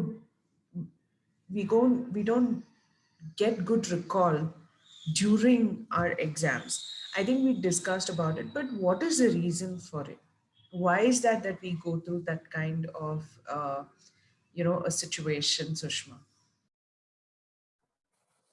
యాక్చువల్‌గా దృష్టి జనరల్‌గా మనందరం face చేసే problem ఇది exams టైంలో. అందరం hard work చేస్తాం కానీ కొందరికి తక్కువ మార్క్స్ వస్తూ ఉంటాయన్నమాట. అంటే వారి కోసం వారు తక్కువ సమయం కేటాయించారని అర్థం అన్నమాట. తక్కువ గుర్తుంటుంది అంటే తక్కువ ప్రాక్టీస్ చేశారు అని అర్థం అన్నమాట. తక్కువ అర్థమవుతుంది అంటే సబ్జెక్ట్ ని సగం సగం చదివారని అర్థం అన్నమాట. ఒకవేళ చదివినవి గుర్తున్నవి కూడా ఎగ్జామ్ లో సరిగా రాయలేకపోతున్నారంటే పక్క వారి గురించి ఏదో ఎక్కువగా ఆలోచిస్తున్నారని అర్థం అన్నమాట. పక్క వారి గురించి ఎక్కువగా ఆలోచిస్తే ఎక్కువ కన్ఫ్యూజ్ అవుతారు. ఎవరైనా వ్యక్తులు కన్ఫ్యూజ్ అవుతున్నారు అంటే వారిలో ఇద్దరు వ్యక్తులు ఉన్నారని అర్థం చేసుకోవాలన్నమాట. మరి ఎలా దీనికి సొల్యూషన్ అంటే ఆ ఇద్దరిలో ఒకరి చంపేయాలన్నమాట. అలా రెండో వ్యక్తిని మన మైండ్ లో చంపేసినప్పుడు మనకు ఒక క్లారిటీ అనేది వస్తుందన్నమాట. అండ్ ఒక్కోసారి మనం ఎగ్జామ్స్ లో ఫెయిల్ అయిపోతూ ఉంటాం, అంటే ఓడిపోతూ ఉంటాం. ఓడిపోయినప్పుడు కూడా బాధపడకూడదు, హ్యాపీగానే ఫీల్ అవ్వాలి. ఎందుకంటే మనకి ఏమవుతుంది, ఫెయిల్ అవ్వడం వల్ల అనుభవం అనేది వస్తుంది. ఎంత ఎక్కువ సార్లు ఫెయిల్ అవుతే అంత ఎక్కువ అనుభవం వస్తుంది. సో ఇంకా ఎక్కువ సక్సెస్ అవడానికి ఛాన్స్ ఉంటుంది. కాబట్టి బాధపడకూడదు అనమాట. మొదట మనం ఎందుకు ఫెయిల్ అవుతామంటే ఎక్కువ చదివి తక్కువ ప్రాక్టీస్ చేస్తాం కనుక. ఎప్పుడైతే మనం చదవడం తగ్గించి ప్రాక్టీస్ ని పెంచి అర్థం చేసుకోవడం పెంచుకొని గుర్తుంచుకోవడం అలవాటు చేసుకొని ఐడియాస్ నేర్చుకొని ఐడియాస్ నుంచి ప్రిన్సిపల్ గుర్తుపెంచుకొని మళ్ళీ ప్రిన్సిపల్స్ ని ఒక సింబలైజ్డ్ గా అంటే గుర్తుపెట్టుకునే టాలెంట్ మనకి కనుక వచ్చింది అనుకో, మనం అల్టిమేట్ గా డెవలప్ అవుతాం అనమాట. అంటే ముందు ఎక్కువ చదవాలి, ఎక్కువ ప్రాక్టీస్ చేయాలన్నమాట. తర్వాత అండర్స్టాండింగ్ అనేది డెవలప్ చేసుకోవాలి. ఇప్పుడు మనం అండర్స్టాండ్ చేసుకున్న తర్వాత ఏం చేయాలంటే ప్రెజెంటేషన్ ఎలా చేయాలని డెవలప్ చేసుకోవాలన్నమాట. దాన్ని మన రియల్ లైఫ్ లోకి ట్రాన్స్ఫర్ చేసుకోవాలి. ఇప్పుడు అండర్స్టాండింగ్ అనేది యాక్షన్ లోకి వచ్చింది కాబట్టి ఇక ఏం చేయాలంటే మనం ఫ్రెండ్స్ తోని దాని గురించి చిట్చాట్ చేయడం స్టార్ట్ చేయాలన్నమాట. ఇప్పుడు మనం ఫ్రెండ్స్ చూస్ చేసుకునేటప్పుడు కూడా చిట్చాట్ చేయడానికి ఎలా చూస్ చేసుకోవాలంటే క్లాస్ లో మనకన్నా తక్కువ చదివే ఇద్దరు ఫ్రెండ్స్ ని చూస్ చేసుకోవాలన్నమాట. చూస్ చేసుకొని మనకు అర్థమైందంతా ఆ ఫ్రెండ్స్ తో చెప్తుంటే మనం పర్ఫెక్ట్ అయిపోతాం అనమాట. ఇంకా చదివింది ఎప్పటికీ మర్చిపోలేము అనమాట. ఇలా అన్నమాట దృష్టి.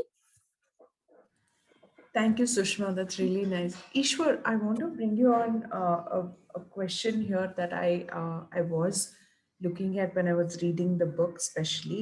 How do we practice or understand the concepts when we are studying, right? And this probably will help us sort of overcome certain stress that is involved with it, right? So can you help us understand that a little more, Ishwar? Yeah దృష్టి. అయితే మనము practice అనేది చేస్తున్నప్పుడు like ఒక ఎగ్జామ్కి prepare అవుతున్నాం అనుకో. Exam prepare అవుతున్నప్పుడు ఒకేసారి మొత్తం చదవాలి అని అనుకోకూడదు. ఎప్పుడైనా చిన్న చిన్నగా స్టార్ట్ చేయాలని అనుకోవాలి. లైక్ ఇప్పుడు మనము జిమ్కి వెళ్ళాం అనుకోండి.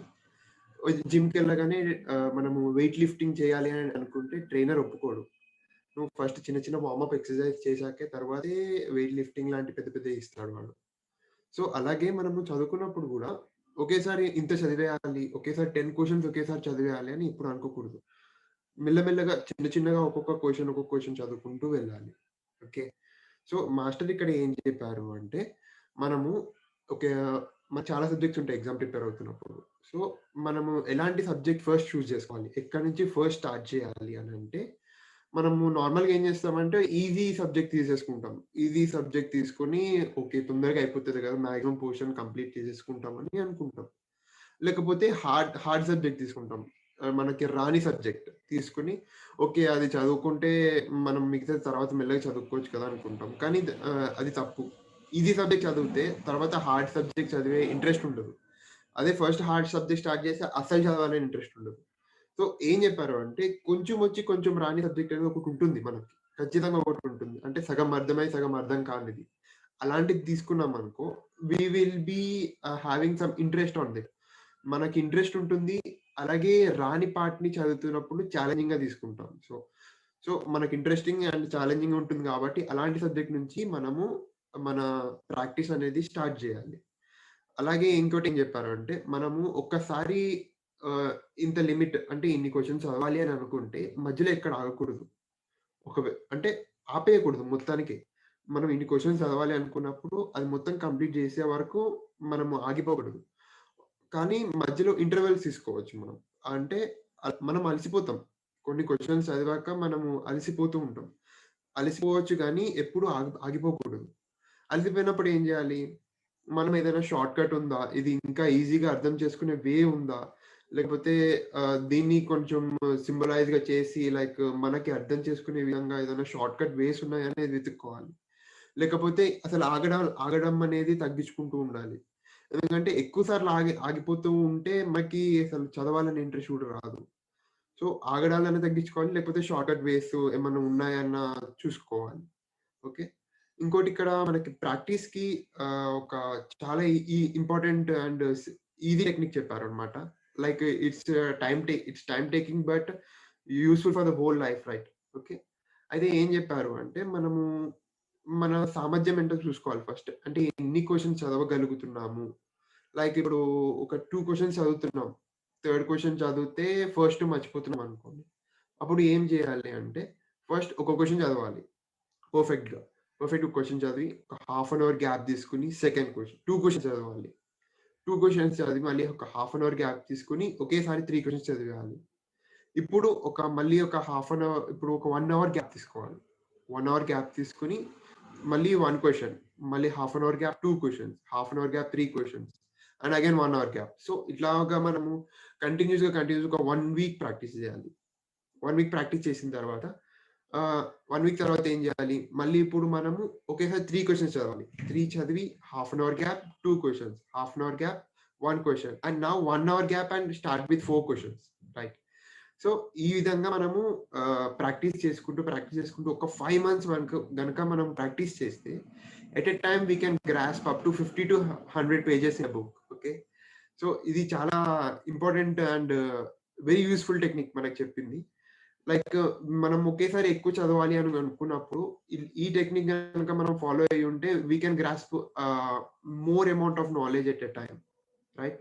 సో ఈ యొక్క మెథడ్, ఈ యొక్క టిప్ అనేది మనకి ఇక్కడ మాస్టర్ ఈ బుక్ లో ఇచ్చారు. బ్యాక్ టు దృష్టి. Thank you so much, Ishwar, for explaining that really well. Mokshanada, I want to bring you in on asking, how do we find individual talent? And I think that is very important for an individual. Okay, talent లేని వాళ్ళు ఎవరు ఉండరు. ప్రతి ఒక్కరికి talent ఉంటుంది. కాకపోతే టాలెంట్ని గుర్తించడం అనేటువంటిది చాలా ఇంపార్టెంట్.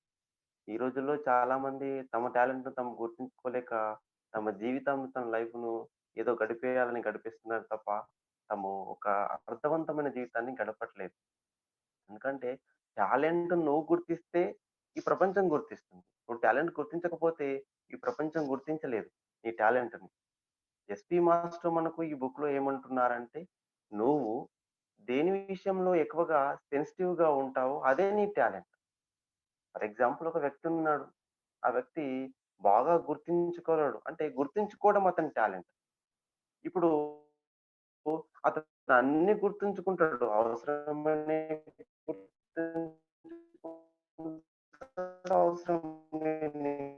గుర్తుంచుకుంటాడు. ఇక్కడ ఎక్కువగా ఏది అవసరమో దాన్ని గుర్తుంచుకోవడం టాలెంట్. అంటే ఆటోమేటిక్ గా టాలెంట్ ఇంప్రూవ్ అవుతుంది. కాబట్టి ఇప్పుడు మనం ఒక ఎగ్జాంపుల్, సింగర్ ఆయన మనకు ఒక సాంగ్ పాడుతుంటే ఈజీగా మనం జీవించేస్తాం దాంట్లో. అంటే ఫస్ట్ అతను జీవించి ఆ సాంగ్ ను పాడడం వల్ల నువ్వు విన్నప్పుడు కూడా ఆటోమేటిక్ గా నువ్వు అక్కడ జీవిస్తావు. అంటే ఇక్కడ టాలెంట్ అనేటువంటిది నువ్వు జీవించాలి. ఏదో ఊరికి నేను గడిపిస్తున్నా, ఇలా చేస్తున్నా అంటే మనకు టాలెంట్ అనేది ఇంప్రూవ్ కాదు. నువ్వు టాలెంట్ లో జీవించాలి. ఇప్పుడు మనకు లాజికల్ టాలెంట్ అనేటువంటిది కొంతమందికి ఉంటుంది, కొంతమందికి ఏమో జ్ఞాపక శక్తి కొంతమందికి ఉంటుంది, కొంతమందికి ఆ క్రియేటివ్ టాలెంట్, ఇలా టాలెంట్ ఉంటుంది. ఇప్పుడు లాజికల్ టాలెంట్ రావాలంటే ఇలా ఎలా ఉంటుంటే ఎక్కువగా మాట్లాడి ఇతను జస్ట్ ఇతరులతో గడుపుతాడు, ఇతరులు మాట్లాడింది వింటుంటాడు. వినడం వల్ల ఏమవుతుంది, ఇతనుకు లాజికల్ టాలెంట్ అనేటువంటిది ఇంప్రూవ్ అవుతుంది. అదే ఒకవేళ జ్ఞాపక శక్తి అనేవాడు ఇతను ఏం చేస్తాడు, ఈ టాలెంట్ ఉన్నవాడు ఏం చేస్తాడు అంటే ఎక్కువగా అర్థం చేసుకుంటాడు, ఎక్కువగా జీవిస్తాడు, ఎక్కువగా అనుభూతి చెందుతాడు. అనుభూతి చెందడం వల్ల అతనికి జ్ఞానం అర్థవంతంగా అతనికి అర్థమవుతుంది. కాబట్టి ఇక్కడ టాలెంట్ అనేటువంటిది మనం ఎప్పుడు కూడా బలహీనత కాకూడదు. ఈ రోజుల్లో ఒక విషయాన్ని మనం చేస్తున్నప్పుడు, ఒక విషయంలో బాగా ఇది చేస్తున్నప్పుడు చాలా మంది అంటుంటారు, ఏంట్రా ఎప్పుడు ఇదేనారా నీ పని, ఇంతేనారా ఇది అని. మన ప్రతి విషయంలో చాలా మంది మనకు మాటలు అంటుంటారు. ఇక్కడ మన టాలెంట్ ఎప్పుడు కూడా బలహీనత కాకూడదు. బలహీనత మనం చేసుకోకూడదు. ఎందుకంటే ఎవరైనా ఒకరు ఒక మాట అనేసరికి మనం చాలా ఫీల్ అవుతాం, చాలా బాధపడతాం. లోతుగా వెళ్ళినప్పుడు చాలా హృదయం గాయపడుతుంది. గాయపడినప్పుడు మనకి ఏమవుతుందంటే మన మీద ఉన్నటువంటి కాన్ఫిడెంట్ వెళ్ళిపోతుంది. సెల్ఫ్ రెస్పెక్ట్ మనకే ఫస్ట్ తగ్గిపోతుంది. నువ్వు ఎవరైనా ఒక మాట అన్నప్పుడు, మనకు బాధపడినప్పుడు, మనకు అక్కడ ఏమవుతుందంటే హృదయం గాయపడినప్పుడు మనకు కోపం వస్తుంది. జనరల్ గా కోపం ఎప్పుడు వస్తుందంటే మన మీద మనకు విశ్వాసం పోయినప్పుడు కోపం వస్తున్నప్పుడు అర్థిస్తావు. నువ్వు ఎప్పుడు కూడా నీ బలహీనతను, నువ్వు ఎప్పుడు నీ టాలెంట్ నువ్వు బలహీనతగా స్వీకరించకు.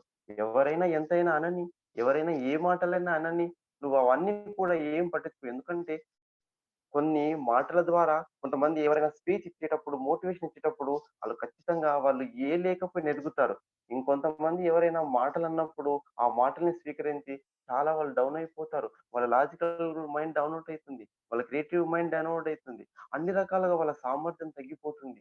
కాబట్టి నువ్వెప్పుడు కూడా ఇక్కడ నీ టాలెంట్‌ని బలహీనతగా తీసుకోకూడదు.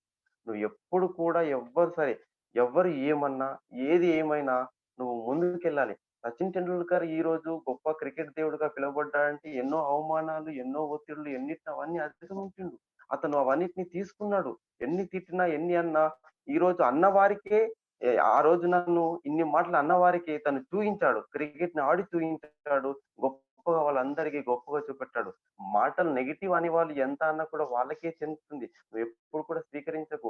ఈరోజు నీకు అన్నారు కాబట్టి నువ్వు చూయించాలి. నీ టాలెంట్‌ను నువ్వు ఈరోజు అందరికీ చూయించాలంటే నువ్వు దాంట్లో కంపల్సరీగా ఇంప్రూవ్ చేసుకోవాలి.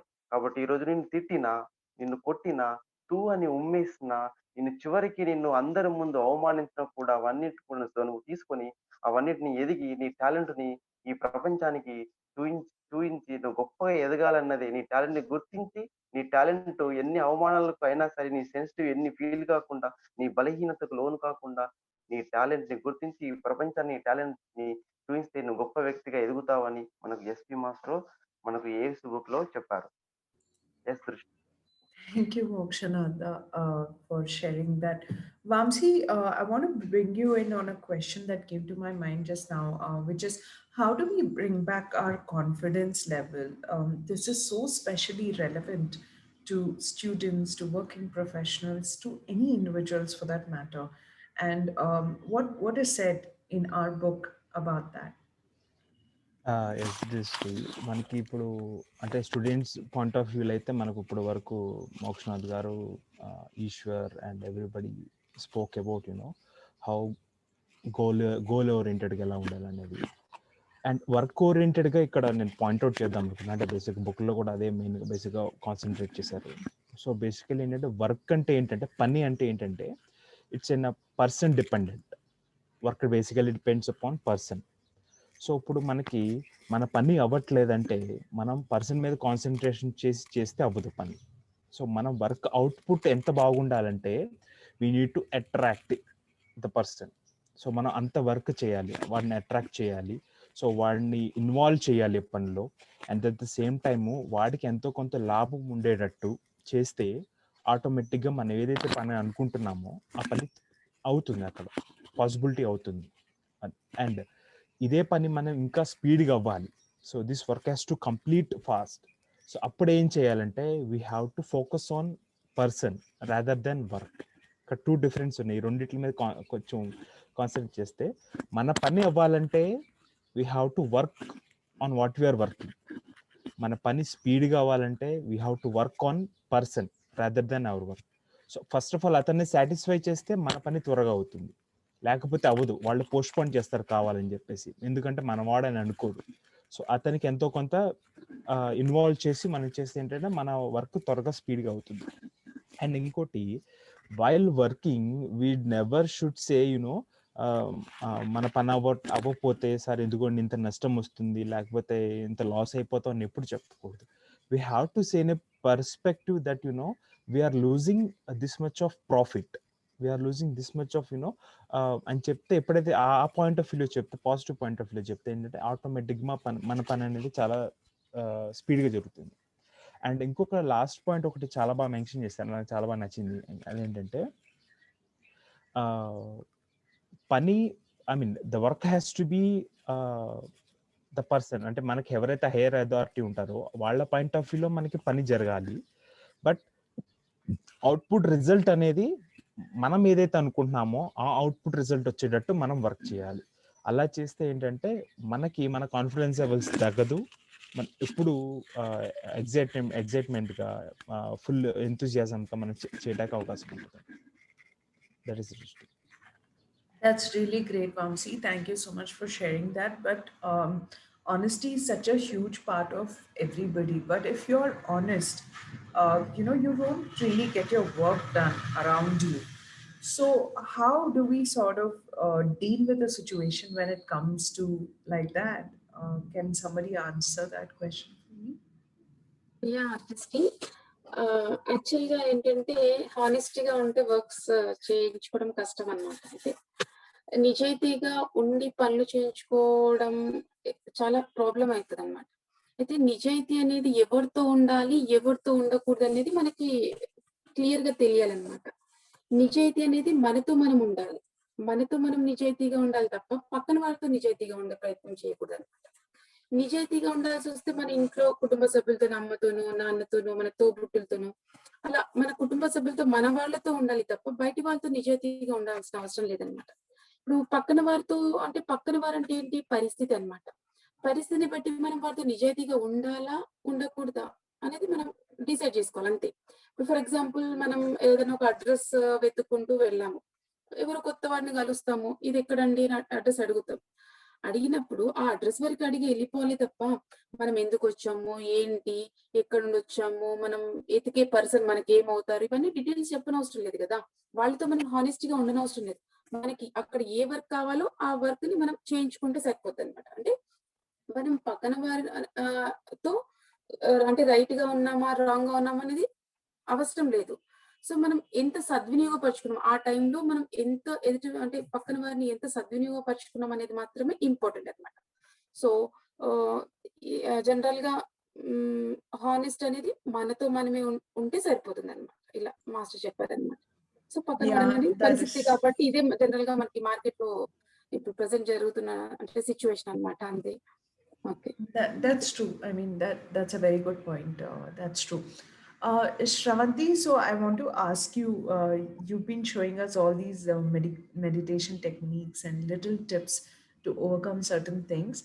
So I want to ask you, is there any health tips that you want to share, even if it is got to do with food habits specifically, when it comes to concentration, right? Because we've seen this in memory, we've seen this in stress management, we've seen in pretty much all the videocast series. So can you help us understand few food tips that we might have for concentration?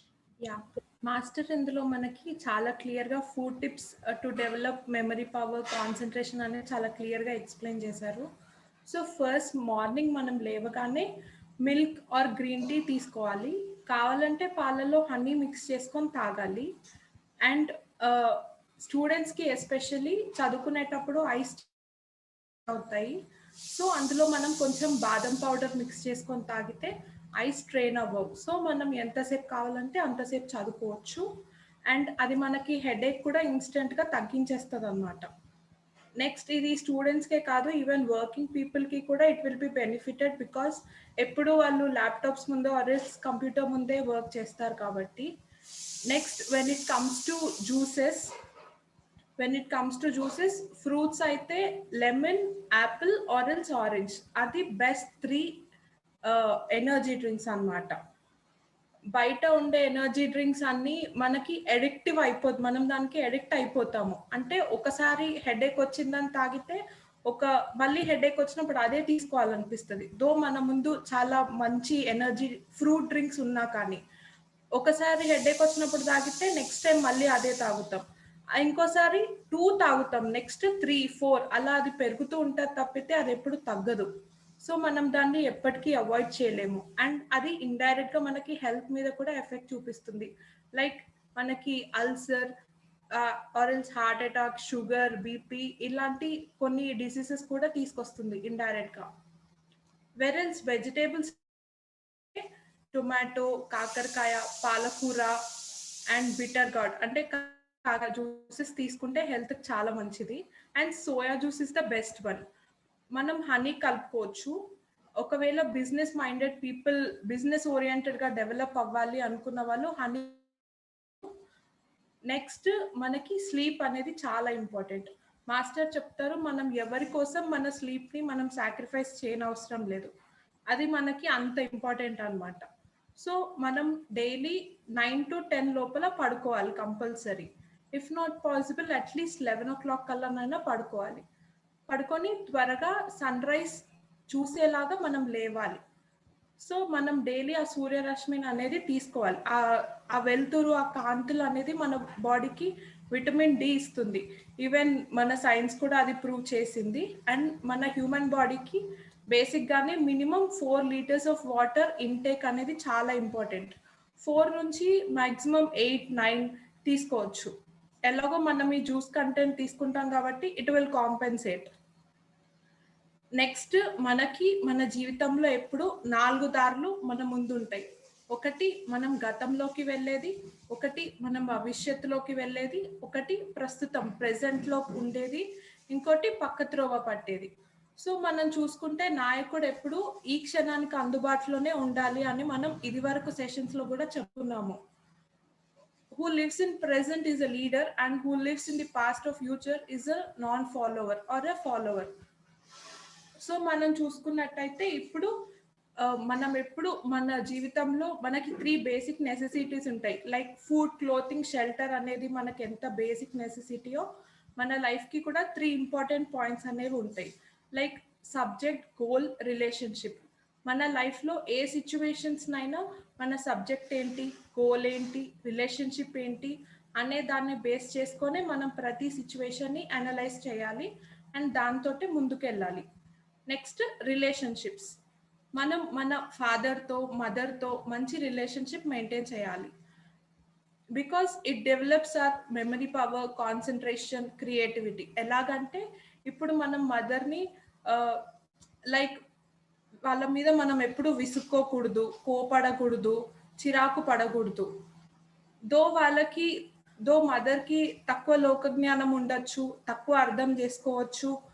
మన capacity, వాళ్ళ understanding capacity different ఉండొచ్చు. కానీ వాళ్ళ యొక్క ప్రేమ చాలా పెద్దది, వాళ్ళ యొక్క ఆత్మ అంతకంటే పెద్దది, వాళ్ళ యొక్క బ్లెస్సింగ్స్ అంతకంటే పెద్దవి. సో మనం మదర్తో మంచి రిలేషన్షిప్ మెయింటైన్ చేసినప్పుడు మనకి good logic and memory power develop అవుతుంది. ఫాదర్తో మంచి రిలేషన్షిప్ మనం మెయింటైన్ చేసినప్పుడు మనకి అండర్స్టాండింగ్ అండ్ క్రియేటివిటీ డెవలప్ అవుతుంది. సిబ్లింగ్స్తో మనం మంచి రిలేషన్షిప్ మెయింటైన్ చేసినప్పుడు మనం బ్యాలెన్స్ లైఫ్ లీడ్ చేయగలుగుతాం. ఏ విషయంలోనైనా బ్యాలెన్స్డ్గా లీడ్ చేయగలం.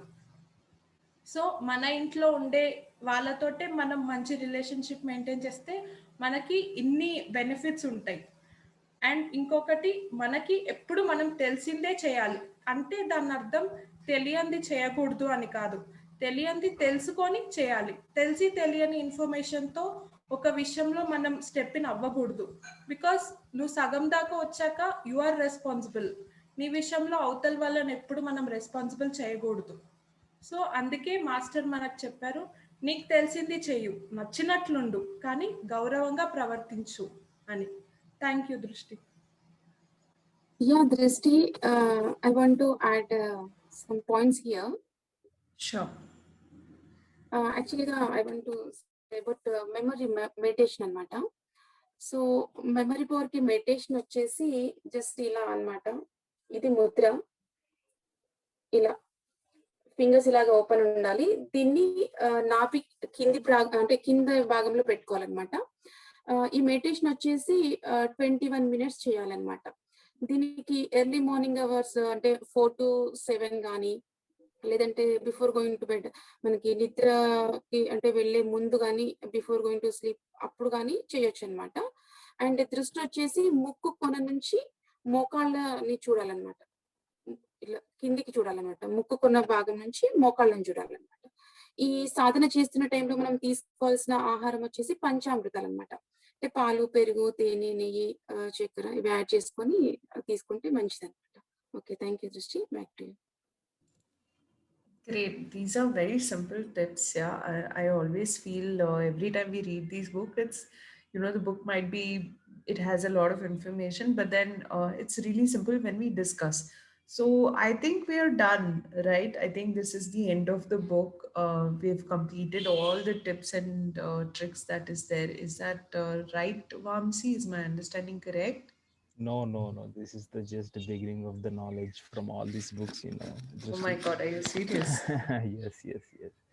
So this is just the first part we have so far completed, and if I recollect of book 1, we discussed about leadership, scientist, and a lot of things in book 1. So SP Master has continued some of the part, like how to improve ourselves, how to shine our qualities of leadership in this book, regarding various topics. So I guess we can, That's great. So you're saying we've just completed the first part, which is relevant to concentration, etc., and it is also an extension of the book 3 that we've read before. But the second part is focused more on the leadership qualities, and that is always an interesting topic for me. So is that right? So we are moving on to the second topic of leadership qualities. Is that right, Vamsi? yes, Ruchi. Okay, if that is the case, then I think including me and everybody who's watching this will be really interested, because leadership quality is not just for others, it is for self as well, and that is what I truly believe in. So I mean, who better to talk about this? Dr. Shravani, so if you can probably help us learn a little more on this, it'll be really great. Okay దృష్టి. So ఈ leadership అనే word మనం చిన్నప్పటి నుంచి వింటూనే వస్తున్నాం. స్కూల్లో class leader ఉన్నప్పటి నుంచి రేపు జాబ్ వచ్చాక టీమ్ లీడర్ వరకు ఈ లీడర్ అనే వర్డ్ మనకు ఎక్కువ వినిపిస్తుంది.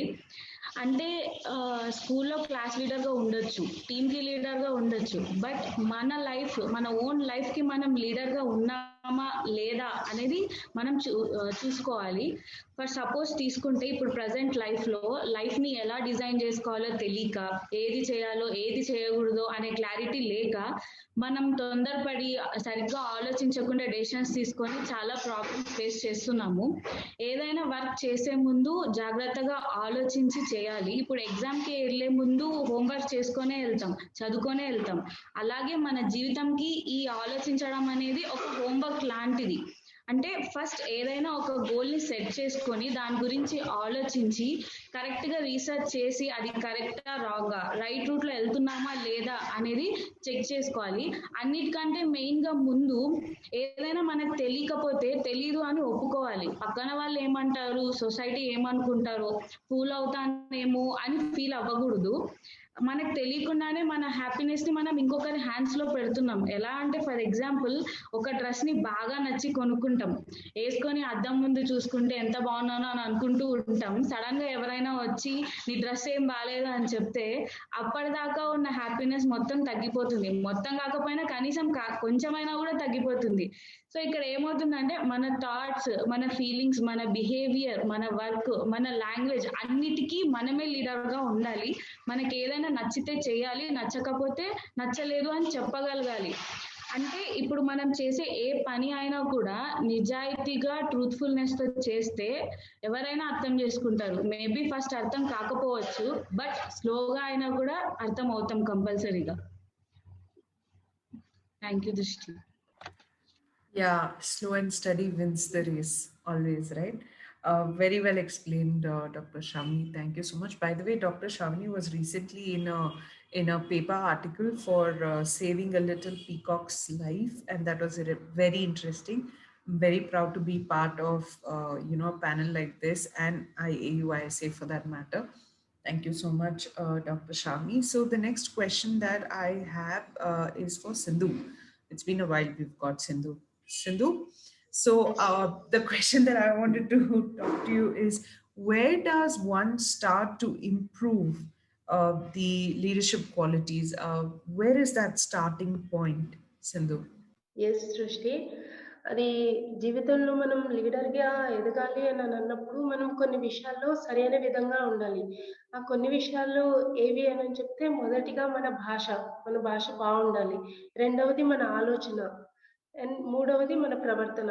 ఈ మూడు సరైన విధంగా ఉన్నప్పుడు మనం లీడర్ గా ఎదగగలం. ఆ క్వాలిటీస్ కూడా మనలో డెవలప్ అవుతాయి. ఫస్ట్ మనం భాష గురించి మాట్లాడదాం. భాష అనేది మన జీవితంలో చాలా ముఖ్యమైనది. ఇన్ఫాక్ట్ మనకు తెలుసు భాష వల్ల మనం ఎన్ని సమస్యలు ఫేస్ చేస్తూ ఉంటామో. ఎందుకంటే మనకి సరిగ్గా మాట్లాడడం తెలియదు. ఇప్పుడు మనం ఏదైనా ఒక వాక్యాన్ని ఉపయోగిస్తున్నప్పుడు, ఏదైనా ఒక పదం కానీ ఉపయోగిస్తున్నప్పుడు మన ఫీలింగ్స్ కానీ, మన ఎమోషన్స్ అండ్ మన థాట్స్ ఇవన్నీ అవతల వ్యక్తికి మనము ఎక్స్ప్రెస్ చేసేది కేవలం మన భాష ద్వారానే. సో భాష అనేది చాలా ఇంపార్టెంట్. ఇప్పుడు నేను ఒకలాగా మాట్లాడతాను, మీరు ఒకలాగా మాట్లాడతారు. ఇప్పుడు మన ప్యానల్ మెంబర్స్ ఇంతమంది ఉన్నారు, ఒక్కొక్కరు ఒక్కొక్కలాగా మాట్లాడతారు. ఎందుకు ఇలా అంటే ఒక్కొక్కరికి ఒక్కొక్క మైండ్ సెట్ ఉంటుంది కాబట్టి ఈ మాట్లాడే విధానం అనేది చాలా వేరియేషన్ ఉంటుంది. సో ఒక లీడర్ గా ఎదగాలి అని అన్నప్పుడు మన జీవితంలో ముఖ్యమైనది ఏంటి అని అంటే భాష. ఒక భాషకి మనం లీడర్ గా ఎదిగినప్పుడు మనకి మనం లీడర్ అవుతాం. మనకి మనం లీడర్ అయినప్పుడు ప్రపంచంలో ఆటోమేటిక్ గా మనం లీడర్ గా ఉండగలుగుతాం. సో మనం లీడర్ గా ఎదగాలి అని అంటే భాష అనేది చాలా ముఖ్యమైనది. ఇంకొకటి ఒక లీడర్ కి ఉండాల్సిన ముఖ్యమైన లక్షణం ఏంటి అంటే మన భాషకి మనం అధికారిగా ఉండగలగాలి. అంటే మనం ఎప్పుడు సారీ మన భాష వల్ల మనం అవతల వ్యక్తికి ఎప్పుడు సారీ చెప్పే పరిస్థితికి రాకూడదు. ఆ విధంగా మన భాషను మనము ఉపయోగించాలి. ఇప్పుడు మనకి అందరికీ తెలుసు స్వామి వివేకానంద తన లైఫ్ లో తను 3 సార్లు మాత్రమే సారీ చెప్పారట. అది అంటే ఒక నాయకుడు అలా ఉండాలి. మనం కూడా అలా జీవించడానికి ట్రై చేయాలి. సో మనం మాట్లాడినప్పుడు ఏదైతే మనం మాట్లాడతామో అది ఒక ఆలోచన అవుతుంది. ఆలోచన నుంచి మనకి పని వస్తుంది. అంటే అదే పని ఆ పనే చేస్తాం. ఏ పని అయితే చేస్తామో ఆ పరిస్థితి మనకి ఎదురవుతుంది. ఏ పరిస్థితిలో ఉంటామో అదే ఫలితం మనం స్వీకరిస్తాము. ఏ ఫలితం ఉంటుందో దాన్ని మనం అనుభవిస్తాం. ఏదైతే అనుభవిస్తామో అదే మనం జీవితం అవుతుంది. సో భాష వల్ల ఇంత జరుగుతుంది. సో కాబట్టి భాష అనేది చాలా ముఖ్యమైనది. మంచి భాషను మనం నేర్చుకోవాలి. అసలు ఫస్ట్ ఆఫ్ ఆల్ మనకి ఏదైనా ఒక సందర్భం ఏదైనా ఉంది, మనకి మాట్లాడడం చేత కాలేదు, సో మాట్లాడడం ఏం మాట్లాడాలో అర్థం కాలేదు, అలాంటప్పుడు సైలెంట్ గా ఉండాలి. సైలెంట్ కూడా ఒక బెస్ట్ లాంగ్వేజ్. మనకి సైలెన్స్ గా ఉండడం కూడా చాలా మంచి లాంగ్వేజ్. సో మనం ఎప్పుడు లవింగ్ గా మాట్లాడాలి, స్వీట్ గా మాట్లాడాలి అండ్ ఫ్రెండ్లీగా మాట్లాడాలి, చాలా బ్యాలెన్స్డ్ గా మాట్లాడాలి. ఇదేది కుదిరినప్పుడు సైలెంట్ గా ఉండాలి. సైలెంట్ గా ఉండడం అంటే ఏదో గంభీరంగా సీరియస్ గా ఉండడం కాదు, అది కూడా చిరునవ్వుతో ఉండాలి. అంటే మాస్టర్ మనకి ఇక్కడ ఏం చెప్పారంటే smile is the best language when something is not good to you, and smile is the best language when something is also good to you. Smile solves all the problems and misunderstandings. అంటే smile మనకి పరిస్థితి మంచిగా ఉన్నా చెడుగా ఉన్నా smile అనేది మన జీవితంలో ఎన్నో పరిస్థితుల్ని సెట్ చేసేస్తుంది. సో ఎప్పుడు స్మైలింగ్ తో ఉండాలి. అండ్ నెక్స్ట్ మన ఆలోచనలకి మనం లీడర్ గా ఉండాలి.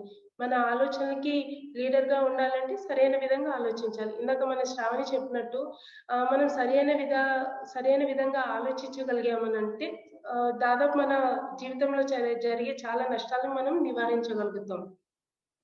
ఇప్పుడు చూడండి, మనం రోజులో ఒక నెగిటివ్ ఆలోచన ఏదైతే చేస్తున్నామో దానివల్ల నెగిటివ్ రిజల్ట్ వస్తుంది. నెగిటివ్ రిజల్ట్ వచ్చినప్పుడు నెగిటివ్ లైఫ్ వస్తుంది. ఆ నెగిటివ్ లైఫ్ రావడం వల్ల ఏమవుతుంది, మనం ప్రపంచంలో వెనుకబడతాం. అదే ఒక పాజిటివ్ గా మనం ఆలోచించామనుకోండి, పాజిటివ్ గా మన ప్రపంచంలో మనం పాజిటివ్ గా ముందుకు వెళ్ళగలుగుతాము. సో పాజిటివ్ గా ఆలోచించాలంటే మనం ఏం చేయాలి, బాధ్యతగా ఉండాలి. బాధ్యత అంటే ఏంటి, క్రమశిక్షణ అంటే ఏంటి, లక్ష్యం. సో లక్ష్యం అంటే మన జీవితం యొక్క అర్థం. అంటే మన ఆలోచన విధానంలో మన బాధ్యత ఉండాలి, క్రమశిక్షణ ఉండాలి, లక్ష్యం ఉండాలి. ఈ 3 ఉన్నప్పుడు మన ఆలోచనలకి మనం లీడర్ గా ఎదగగలుగుతాం. నెక్స్ట్ ఇంకొకటి మూడవది ప్రవర్తన అనేది చాలా ముఖ్యమైనది. మన యాక్షన్స్ కి మనం లీడర్ కావాలి అంటే ఏం చేయాలి అని అంటే ఇప్పుడు ఒక గుర్తింపు వస్తుంది. ఫర్ ఎగ్జాంపుల్ ఒక పర్సన్ గురించి మనం ఏదైనా మాట్లాడుతున్నాం అనుకోండి, ఒక వ్యక్తి మంచివాడా చెడ్డవాడా, లేకపోతే మూర్ఖుడా, మేధావియా, జ్ఞానియా, అజ్ఞానియా, ఇలాన్ని మనం దేని బేసిస్ మీద గుర్తింపు డిసైడ్ చేస్తాం అంటే వాళ్ళకి ఇచ్చే గుర్తింపు అదనమాట. అదే వారి ప్రవర్తన. అంటే మనకి ఇచ్చే గుర్తింపుతోటి మన ప్రవర్తన ఏంటనేది మనకు అర్థమవుతుంది. సో ఒక లీడర్ గా ఎదగాలంటే మన ప్రవర్తన చాలా ముఖ్యమైనది. మనం ఎలా ప్రవర్తించాలో నేర్చుకోవాలి. సో ఓవరాల్ గా ఒక మంచి లీడర్ గా ఎదగాలి అని అన్నప్పుడు మంచి భాష ఉండాలి. మంచి భాష ఉన్నప్పుడు ప్రపంచం అంతా మనకి మంచిది అవుతుంది. అలాగే మంచి ఆలోచనలు ఉన్నప్పుడు మనకి ఎన్నో అవకాశాలు మనకి దగ్గరకు వస్తాయి. అండ్ మన చేతులు బాగున్నప్పుడు, అంటే మన ప్రవర్తన బాగున్నప్పుడు మన అవసరాలు తీరుతాయి. ఈ 3 మన జీవితంలో ఉన్నప్పుడు గుడ్ టైం మన దగ్గర ఉంటుంది. గుడ్ టైం ఉన్నప్పుడు గుడ్ రిజల్ట్ వస్తుంది. గుడ్ రిజల్ట్ ఉన్నప్పుడు ఆటోమేటిక్‌గా గుడ్ ఎక్స్‌పీరియన్స్ ఉంటుంది. ఇవన్నీ ఉన్నప్పుడు ఆటోమేటిక్‌గా మన లైఫ్ అనేది చాలా బాగుంటుంది. సో, ఈ విధంగా మనం లీడర్‌గా ఎదగడానికి ఏం చేయాలని చెప్పేసి మాస్టర్ చెప్పారు. థ్యాంక్ యూ దృష్టి. Right. Thank you so much, Sindhu. Great. Can you guys hear me? I think I lost my network a little while there. That's fine. So ultimately, what I understood from you, Sindhu, is that we need to focus on our language. We need to focus on our thoughts. We also need to focus on, our work and our behavior. But if I can probably understand these things a little more, it will be really great and helpful. Can I understand this one by one? If someone can jump in and help me understand. దృష్టి మన భాష పైన మన జ్ఞాపక శక్తి ఆధారపడి ఉంటుంది. మనకి జ్ఞాపక శక్తి తక్కువగా ఉంది అంటే మనకి మాట్లాడటం సరిగ్గా రాదు అని అర్థం. మనం ఎక్కడెక్కడో ఆలోచిస్తాం వేర్ ఆర్ వి ల్యాకింగ్ అని, బట్ వీ డోంట్ నో మనకి మాట్లాడటం సరిగ్గా రాకపోయినా కూడా మన మెమరీ పవర్లో ల్యాక్ అవుతాం. అండ్ లేదంటే మనకి మాట్లాడటం మనం సరిగ్గా దాన్ని ఉపయోగించడం లేదు అని అర్థం. ఆరెల్స్ అసలు ఇంకా ఉపయోగంలోకే రాలేదని అర్థం. అందుకే మనం ఎలాగ మాట్లాడాలి, మనం పేరెంట్స్ దగ్గర ఒకలాగా మాట్లాడతాం, ఫ్రెండ్స్ దగ్గర, బాస్ దగ్గర, రిలేటివ్స్ దగ్గర, చిన్న వాళ్ళ దగ్గర, పెద్ద వాళ్ళ దగ్గర ఒక్కొక్కలాగా మాట్లాడతాం. మాట ఒకటే కానీ మాట్లాడే విధానం వేరు. అంటే అవతల పర్సన్ ని బట్టి మన మాట అనేది చేంజ్ అవుతూ ఉంటుంది ప్రతిసారి. సో మనం ముందు అమ్మతో ఎలా మాట్లాడాలి అనే దాన్ని నేర్చుకుందాం. జీవితంలో అన్నిటికీ అమ్మే ఆధారం. ఆమె లేకపోతే ఈరోజు మనం ఇక్కడ లేము. సో అన్నిటికీ అమ్మే ఆధారం కాబట్టి అక్కడి నుంచి మనం స్టార్ట్ చేస్తే మన జర్నీ అనేది పర్ఫెక్ట్గా ముందుకెళ్తుంది. సో అక్కడ ఒకవేళ మనం తప్పు చేసినా మనకి క్షమాపణ దొరుకుతుంది. ఒకవేళ అక్కడ మనం పొరపాటు చేసినా ప్రేమ దొరుకుతుంది. ఒకవేళ అక్కడ మనం ఓడిపోయినా కూడా మనకు గెలుపే దొరుకుతుంది. ఎందుకంటే అక్కడ అమ్మ కాబట్టి. అమ్మ కంటే సహనంగా ఈ భూమి మీద ఎవ్వరూ ఉండలేరు. అందుకే భూమిని భూమాత లేడీస్తో పోలుస్తారు. సో మనం చూస్తే అమ్మ దగ్గర మనం మాట్లాడినప్పుడు ఒకవేళ ఫీల్ అవుతే మనం ఒక సారీ చెప్పేసి వెళ్ళిపోతాం అక్కడ నుంచి. ఎందుకంటే సారీతో కరిగిపోతుంది కాబట్టి. నాన్న దగ్గర ఏదైనా తప్పు జరిగితే మనం సారీ చెప్పినా అవ్వదు. ఎందుకంటే నాన్న సారీకి కరగడు కాబట్టి. నాన్న డబ్బు దగ్గర కరుగుతాడు, అమ్మ డబ్బు దగ్గర అస్సలు కరగదు, చాలా స్ట్రిక్ట్గా ఉంటుంది. అంటే నాన్న మనీ విషయంలో పోనీలే ఖర్చులు ఉండుండొచ్చు అని ఇచ్చేస్తారు. కానీ మదర్ వచ్చేసి ఎందుకు వాడికి డబ్బు వాల్యూ తెలియకుండా చేస్తున్నారు, మీరు అన్ని అలా ఇచ్చేస్తే గాలికి వదిలేసినట్టు అవుతుంది అని చెప్తుంది. అందుకే నాన్న డబ్బు దగ్గర లూజ్గా ఉంటే మదర్ మనీ దగ్గర చాలా స్ట్రిక్ట్గా ఉంటారు. అంటే ఎవరో ఒకలా దాని వాల్యూ తెలియకుండా పోతుంది కదా, అందుకని. సో మనం మాట్లాడేటప్పుడు మన భాషకి భావం జోడించి మనం మాట్లాడాలి. ఒకవేళ భావం జోడించకుండా మాట్లాడినట్టయితే అది ఉడకని బియ్యంతో సమానం. అది మనం తినలేము, తిన్నా అది మనకు జీర్ణం కాదు. అందుకే భాషకి భావం జోడించడం అనేది అంత ముఖ్యం అన్నమాట. ఇప్పుడు మనం ఒక వ్యక్తితో ఎలా మాట్లాడుతున్నాం అనేది చాలా ఇంపార్టెంట్. మనం ఫన్ చేస్తాం. ఫన్ అంటే అది ఒక ఎంటర్టైన్మెంట్ జోన్ గురించి అవ్వచ్చు, లైక్ మూవీస్, క్రికెట్ ఎక్సెట్రా. కానీ మన గురించి కానీ ఒక వ్యక్తి గురించి కానీ మనం మాట్లాడినప్పుడు అది ఫన్ అవ్వదు, అది సీరియస్ అవుతుంది. ఒక వ్యక్తిని మనం హర్ట్ చేయకుండా, ఇన్సల్ట్ చేయకుండా ఫన్ చేయగలగాలి, చాలా కష్టం, మనం చేయలేం. అందుకే మనం తెలుసో తెలియకో మన మెమరీ పవర్ని మనం లూజ్ చేసుకుంటున్నాం. ఎందుకంటే ఒక వ్యక్తిని మనం ఇన్సల్ట్ చేసినప్పుడు మన జ్ఞాపక శక్తి అనేది తగ్గుతుంది. ఒక వ్యక్తిని మనం గౌరవించినప్పుడు మన జ్ఞాపక శక్తి అనేది పెరుగుతుంది. మనకు చూసుకున్నట్టయితే మనకి 2 మెమరీ సిస్టమ్స్ అనేవి ఉంటాయి, like artificial memory and original memory. Artificial memory అంటే జనరల్గా మనం చూస్తే ఎక్కువ అబద్ధాలు ఆడే వారికి ఎక్కువ జ్ఞాపక శక్తి ఉంటుంది. ఎందుకంటే ఎక్కడ ఏం చెప్పామో వాళ్ళకి గుర్తుండాలి. ఒకవేళ గుర్తు లేకపోతే అన్ని రివర్స్ అయిపోతాయి. సో అది అవుట్ సైడ్ మెమరీ, అది మనకి సంబంధం లేని మెమరీ, దాన్ని ఆర్టిఫిషియల్ మెమరీ అంటాం. కానీ వెరస్ ఒరిజినల్ మెమరీ అది మన థాట్స్, ఫీలింగ్స్, ఎమోషన్స్, సెంటిమెంట్స్కి కనెక్ట్ అయి ఉంటుంది. అందుకే ఎవరైనా మన ఫీలింగ్స్ని కానీ ఎమోషన్స్ని కానీ హర్ట్ చేస్తే మనం చాలా త్వరగా డిస్టర్బ్ అయిపోతాం. దాని గురించి కాస్త వ్యతిరేకంగా మాట్లాడినా మన మైండ్ అప్సెట్ అయిపోతుంది, మనం టోటల్గా డిస్టర్బ్ అయిపోతాం. ఎందుకంటే అది మన ఒరిజినాలిటీ యొక్క మూలం. అది చాలా డేంజరస్ జోన్.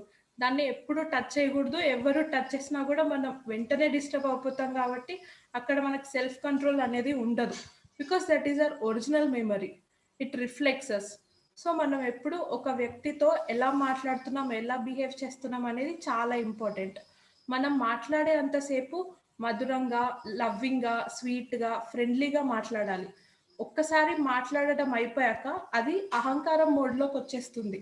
అంటే మనం మాట్లాడేంతసేపు మధురంగా మాట్లాడి మాట మన నుంచి బయటికి వెళ్ళగానే అది అహంకారంగా మారుతుంది అనమాట. మన భాష అనేది ఈగోయిస్టిక్ మోడ్గా ఉండాలి. యా, థ్యాంక్ యూ దృష్టి. రైట్లీ స్ట్రెడ్ సెవెంతి. భాషకు భావం ఎలా ఇంపార్టెంటో మనం మాట్లాడేటప్పుడు మధురంగా మాట్లాడాలి. ఆ తర్వాత మాట్లాడిన వాక్యానికి అహంకారాన్ని జోడించాలి. సింపుల్గా చెప్పాలంటే నీ భాషకి నువ్వు ఈగోయిస్టిక్గా ఉండాలి. దీనికి ఎస్పి మాస్టర్ గారు AUISA బుక్ 4లో ఒక కథ చెప్పారు. రాముడు చిన్నగా ఉన్నప్పుడు లక్ష్మణుడు వచ్చి, అన్నయ్య నువ్వు చెప్పింది నేను వింటాను, కానీ నేను చేసినప్పుడు నువ్వు చూడాలి అంటే నువ్వు నన్ను అడ్డుపడొద్దు అని చెప్తాడు. రాముడు అంటారు,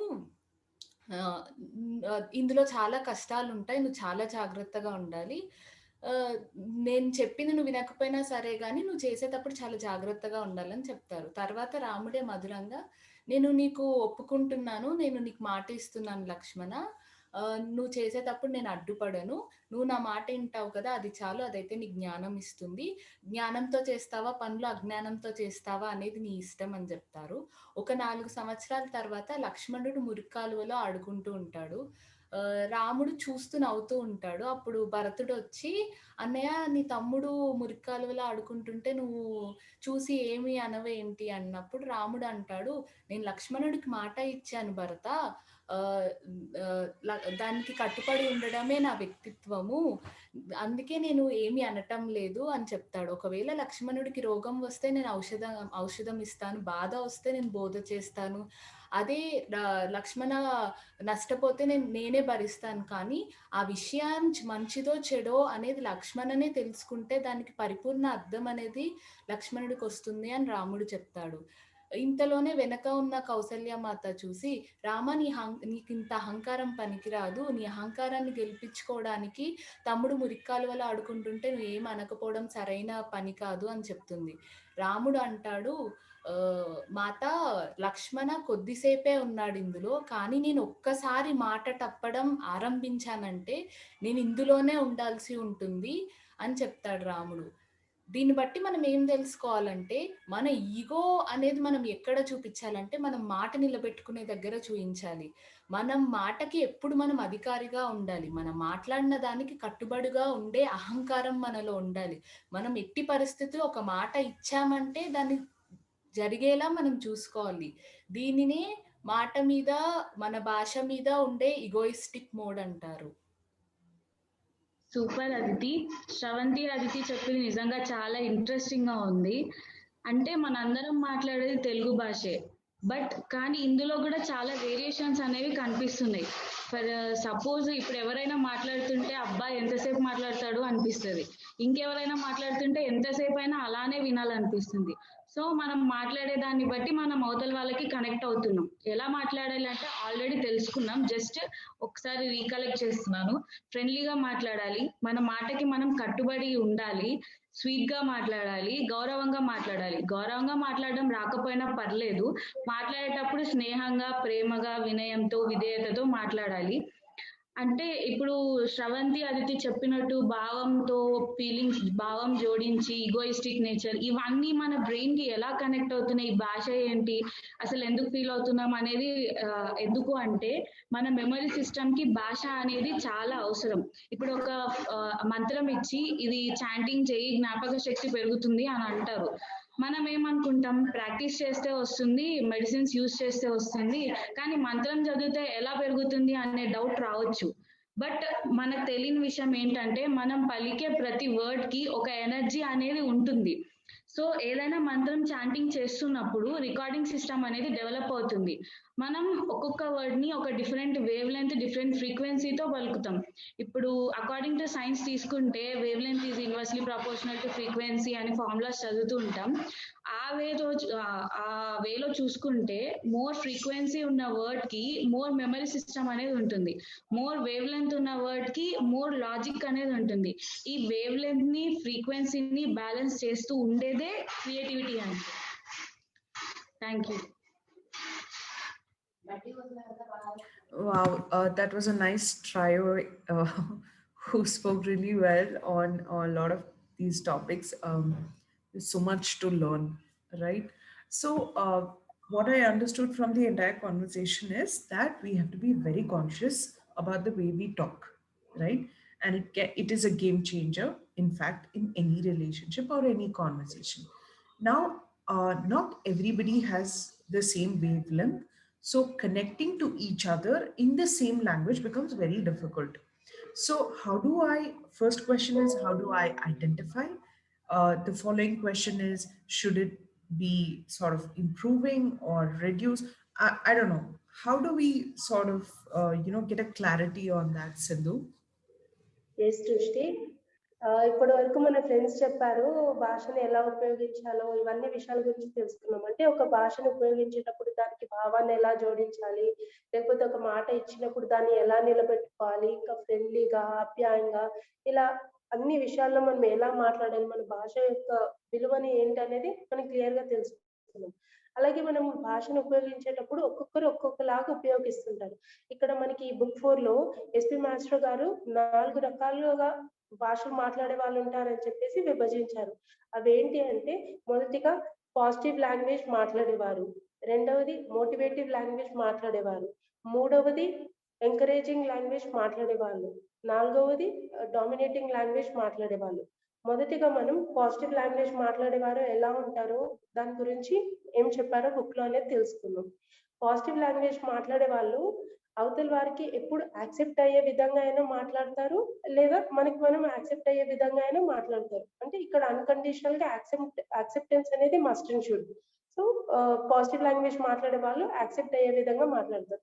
అండ్ వీళ్ళు మాట్లాడే విధానంలో చాలా క్లియర్ గా ఉంటారు. అంటే వీళ్ళు చాలా యాక్టివ్ గా, చాలా హ్యాపీగా, చాలా ఎనర్జెటిక్ గా ఉంటారు. ఎప్పుడు వాళ్ళకి చాలా డీప్ అండర్స్టాండింగ్ ఉంటుంది. ఇలా పాజిటివ్ లాంగ్వేజ్, డీప్ అండర్స్టాండింగ్ ఉన్న వాళ్ళు మాత్రమే పాజిటివ్ లాంగ్వేజ్ ఉపయోగించగలుగుతారు. ఇలా అండర్స్టాండింగ్ లేని వాళ్ళకి ఈ విధంగా పాజిటివ్ లాంగ్వేజ్ మాట్లాడడం అనేది సాధ్యం కాదు. అండ్ వీళ్ళు భాష మాట్లాడేటప్పుడు కూడా చాలా కాషియస్ గా ఉంటారు. ఏం మాట్లాడినా కూడా ఆలోచించి ఆచితూచి మాట్లాడతారు. సో అండ్ ఇంకొకటి, పాజిటివ్ లాంగ్వేజ్ మాట్లాడే వాళ్ళు వీళ్ళకి ప్రేమ అంటే బాగా పిచ్చిగా ఉంటుంది. అంటే వీళ్ళకి ఏది చేసినా ప్రేమగా చేయాలి. ఈవెన్ కొట్టినా ప్రేమతో కొట్టాలి అంటారు, తిట్టినా కూడా ప్రేమతో తిట్టాలి అంటారు. అంటే ఏదైనా ప్రేమను ఎక్కువగా కోరుకుంటారు. ఇంకొకటి, వీళ్ళకి బుద్ధి ఎక్కువ పనిచేస్తుంది. అంటే బాగా అర్థం చేసుకుంటారు కాబట్టి బుద్ధి ఎక్కువగా ఉంటుంది. కాబట్టి వాళ్ళు సెన్సిటివ్ గా కూడా ఉంటారు. ఎక్కువగా సెన్సిటివ్ గా ఉంటారు కాబట్టి వీళ్ళు ఏదైనా లైఫ్ లో ఒకటి విషయంలో ఏదైనా కావాలి అనుకున్నప్పుడు అది లైఫ్ లాంగ్ కావాలి అనుకుంటారు. ఒకవేళ అది వద్దు అనుకున్నారా మళ్ళీ దాన్ని వద్దనే అనుకుంటారు లైఫ్ లాంగ్. అంటే వీళ్ళు చాలా మొండి వాళ్ళు. ఒకసారి వద్దు అనుకుంది మళ్ళీ కావాలనుకోరు. ఒకసారి మామూలుగా పట్టుకున్నారంటే వదిలిపెట్టరు. చాలా మొండిగా ఉంటారు. కాబట్టి మనం వీరితో ఏదైనా వ్యవహారం చేసేటప్పుడు చాలా జాగ్రత్తగా ఉండాలి. అండ్ ఇంకా పాజిటివ్ లాంగ్వేజ్ మాట్లాడే వాళ్ళు ఎలా ఉంటారు, వీళ్ళని ఎలా ఐడెంటిఫై చేయాలి అని చెప్పినప్పుడు ఇంకొక విషయం ఏంటంటే, వీళ్ళు చదువుకుంటుంటారు, వాళ్ళ బుక్స్ ఉంటాయి వాళ్ళ దగ్గర. ఆ బుక్స్ ని చాలా నీట్ గా పెట్టుకుంటారు. అంటే బుక్స్ నీట్ గా కవర్ చేసుకుంటారు, దానిపైన నీట్ గా పేరు రాసుకుంటారు, దానిపైన స్టిక్కర్ అంటిస్తారు. ఇలా నీట్ గా చూసుకుంటారు అనమాట. ఇంకోటి, నా జీవితం నాది, అవతల వాళ్ళ జీవితం వాళ్ళది అనే ఆలోచన ధోరణితో వాళ్ళు ఎక్కువగా ఆలోచిస్తూ ఉంటారు. సో ఈ విధంగా మనం ఏ భాష అయితే మాట్లాడతామో, ఇప్పుడు 4 రకాల భాషలు చెప్పారు కదా మాస్టర్ మనకి. ఇప్పుడు మనం ఏ భాష, ఇప్పుడు పాజిటివ్ లాంగ్వేజ్ మాట్లాడే వాళ్ళకి పాజిటివ్ ఎనర్జీ అనేది డెవలప్ అవుతుంది. ఈ విధంగా పాజిటివ్ లాంగ్వేజ్ గురించి మనకి మాస్టర్ వాళ్ళు ఎలా ఉంటారనే విషయాల గురించి తెలియజేశారు. థ్యాంక్ యూ దృష్టి. Sidhu, that's really nice. Thank you so much. But is there a possibility that you could sort of showcase different characters, and how do we sort of engage in a conversation so that we are conscious of our language? If somebody can probably come in together and have that conversation, it will be really useful for people who are watching this so they are aware. So, Drishti Garu, I would like to explain the second character, on what basis we can say a person is is a motivating language, అంటే motivating లాంగ్వేజ్గా మాట్లాడుతున్నారు అనేది ఎలా చెప్పచ్చంటే వాళ్ళు first of all ముక్కుసూటిగా ఉంటారు. And వాళ్ళు ఏదైతే పరిపూర్ణంగా అర్థం కాలేదు, ఏ విషయం అయితే అర్థం కాలేదో అలాంటిదే చేయాలనుకుంటారు. ఐ మీన్ అర్థమైన విషయాన్ని చేయాలనుకోరు. ఏదైతే అర్థం కాలేదో దీన్ని ఎలాగైనా శోధించి సాధించి చేయాలనుకుంటారు. And they motivate every time. ఏం పర్లేదు, ఏమైనా ఫెయిల్ అయినా సరే no problem, we can do it అనే టైప్లోనే ఉంటారు ఎక్కువ. అండ్ ఎక్కువ ఎక్స్పెరిమెంటల్ ఓరియంటెడ్గా ఉంటారు. ప్రతిదీ కొత్తదనంగా చేయాలి, కొత్తగా చేయాలి. అండ్ దే థింక్ దెమ్సెల్ఫ్ స్పెషల్గా ఉంటాను అని అనుకుంటుంటారు. అండ్ ఇంకోటి ఏంటంటే వాళ్ళు ఎప్పుడు ముందుండాలనుకుంటారు ప్రతి విషయంలో. ఏ విషయం చెప్పినా వాళ్ళు నేను ముందుండాలి ఈ విషయంలో అని చెప్పేసి ఉంటుంటారు. నెక్స్ట్ మనకి వాళ్ళు ఎప్పుడు టఫ్గా ఉంటారు. నాట్ లైక్ పాజిటివ్ లాంగ్వేజ్ వాళ్ళలాగా సెన్సిటివ్గా ప్రేమగా ఉంటారు. They will be always tough, hard working, and they believe in discipline and practice a lot. So అలా ఉంటారు. అండ్ వాళ్ళు if you want to identify, మన పిల్లల్లో మనం ఐడెంటిఫై చేయాలి వీడి ఎటువంటి టైప్ ఆఫ్, అంటే వీడు మోటివేటెడా కాదా, టైప్ ఆఫ్ లాంగ్వేజ్ వాడు కాదా అంటే ఐడెంటిఫై చేయాలంటే, సపోజ్ వాళ్ళు ఇంట్లో బుక్స్ కానీ సామాన్లు కానీ వస్తువులు కానీ థింగ్స్ కానీ ఏవైనా అరేంజ్ చేసుకుంటే వాళ్ళకి ఒక పర్టికులర్ అరేంజ్మెంట్లో చేసుకుంటారు. దాన్ని ఎవరైనా సరే దాన్ని తీసి పక్కన పెడితే మళ్ళీ they will rearrange in the same position. వాళ్ళంతా పర్ఫెక్ట్గా చేసుకుంటూ ఉంటారు వాళ్ళు. అండ్ ఇంకొకటి ఏంటంటే వీళ్ళకి మ్యూజిక్ ప్లే చేయగానే వాళ్ళు ఆ మ్యూజిక్కి స్పందిస్తుంటారు, రెస్పాన్స్ బాగా వస్తుంటుంది వీళ్ళ దగ్గర నుంచి. మ్యూజిక్ ప్లే చేయగానే ఒక ఆ బీట్ కానీ ఏం పెట్టినట్టు సరే కనెక్ట్ అవుతూ ఉంటారు. అండ్ వీళ్ళకి చిత్తాశక్తి ఎక్కువ ఉంటుంది. చిత్తాశక్తి in the sense conscious power, consciousness చాలా ఎక్కువ ఉంటుంది వీళ్ళకి. మోటివేటింగ్ లాంగ్వేజ్ ఉన్నవాళ్ళు, మోటివేటింగ్ భాష మాట్లాడేవాళ్ళు. అండ్ సో ఎక్కువ వీళ్ళు ఫిలాసఫికల్గా మాట్లాడుతుంటారు. వాళ్ళు ఏం చేసిన ఫిలాసఫికల్గా చెప్తా ఉంటారు. అండ్ దీనికి బెస్ట్ ఎగ్జాంపుల్గా మన పురాణాల్లో చూసుకుంటే Dharmaraju is said to be is a motivating language. And in personal life ఇక్కడ చెప్పాలంటే I am the best example for motivating language. So these are things about motivating language అని మనకి బుక్ 4లో ఎస్పీ మాస్టర్ గారు చాలా డీటెయిల్గా ఎక్స్ప్లెయిన్ చేశారు. ఎందుకంటే we need to identify ourselves and as well as our children or students or anybody, so that వీడు ఎలా మాట్లాడుతున్నాడు, ఏం మాట్లాడుతున్నా, ఇలాంటి క్యారెక్టర్ కాబట్టి వీళ్ళని హ్యాండిల్ చేసుకోవచ్చు, లేకపోతే నేను ఇలాంటి క్యారెక్టర్ కాబట్టి నన్ను ఎలా హ్యాండిల్ చేసుకోవచ్చు. So to improve our self what we are అనేది Drishti. That's what.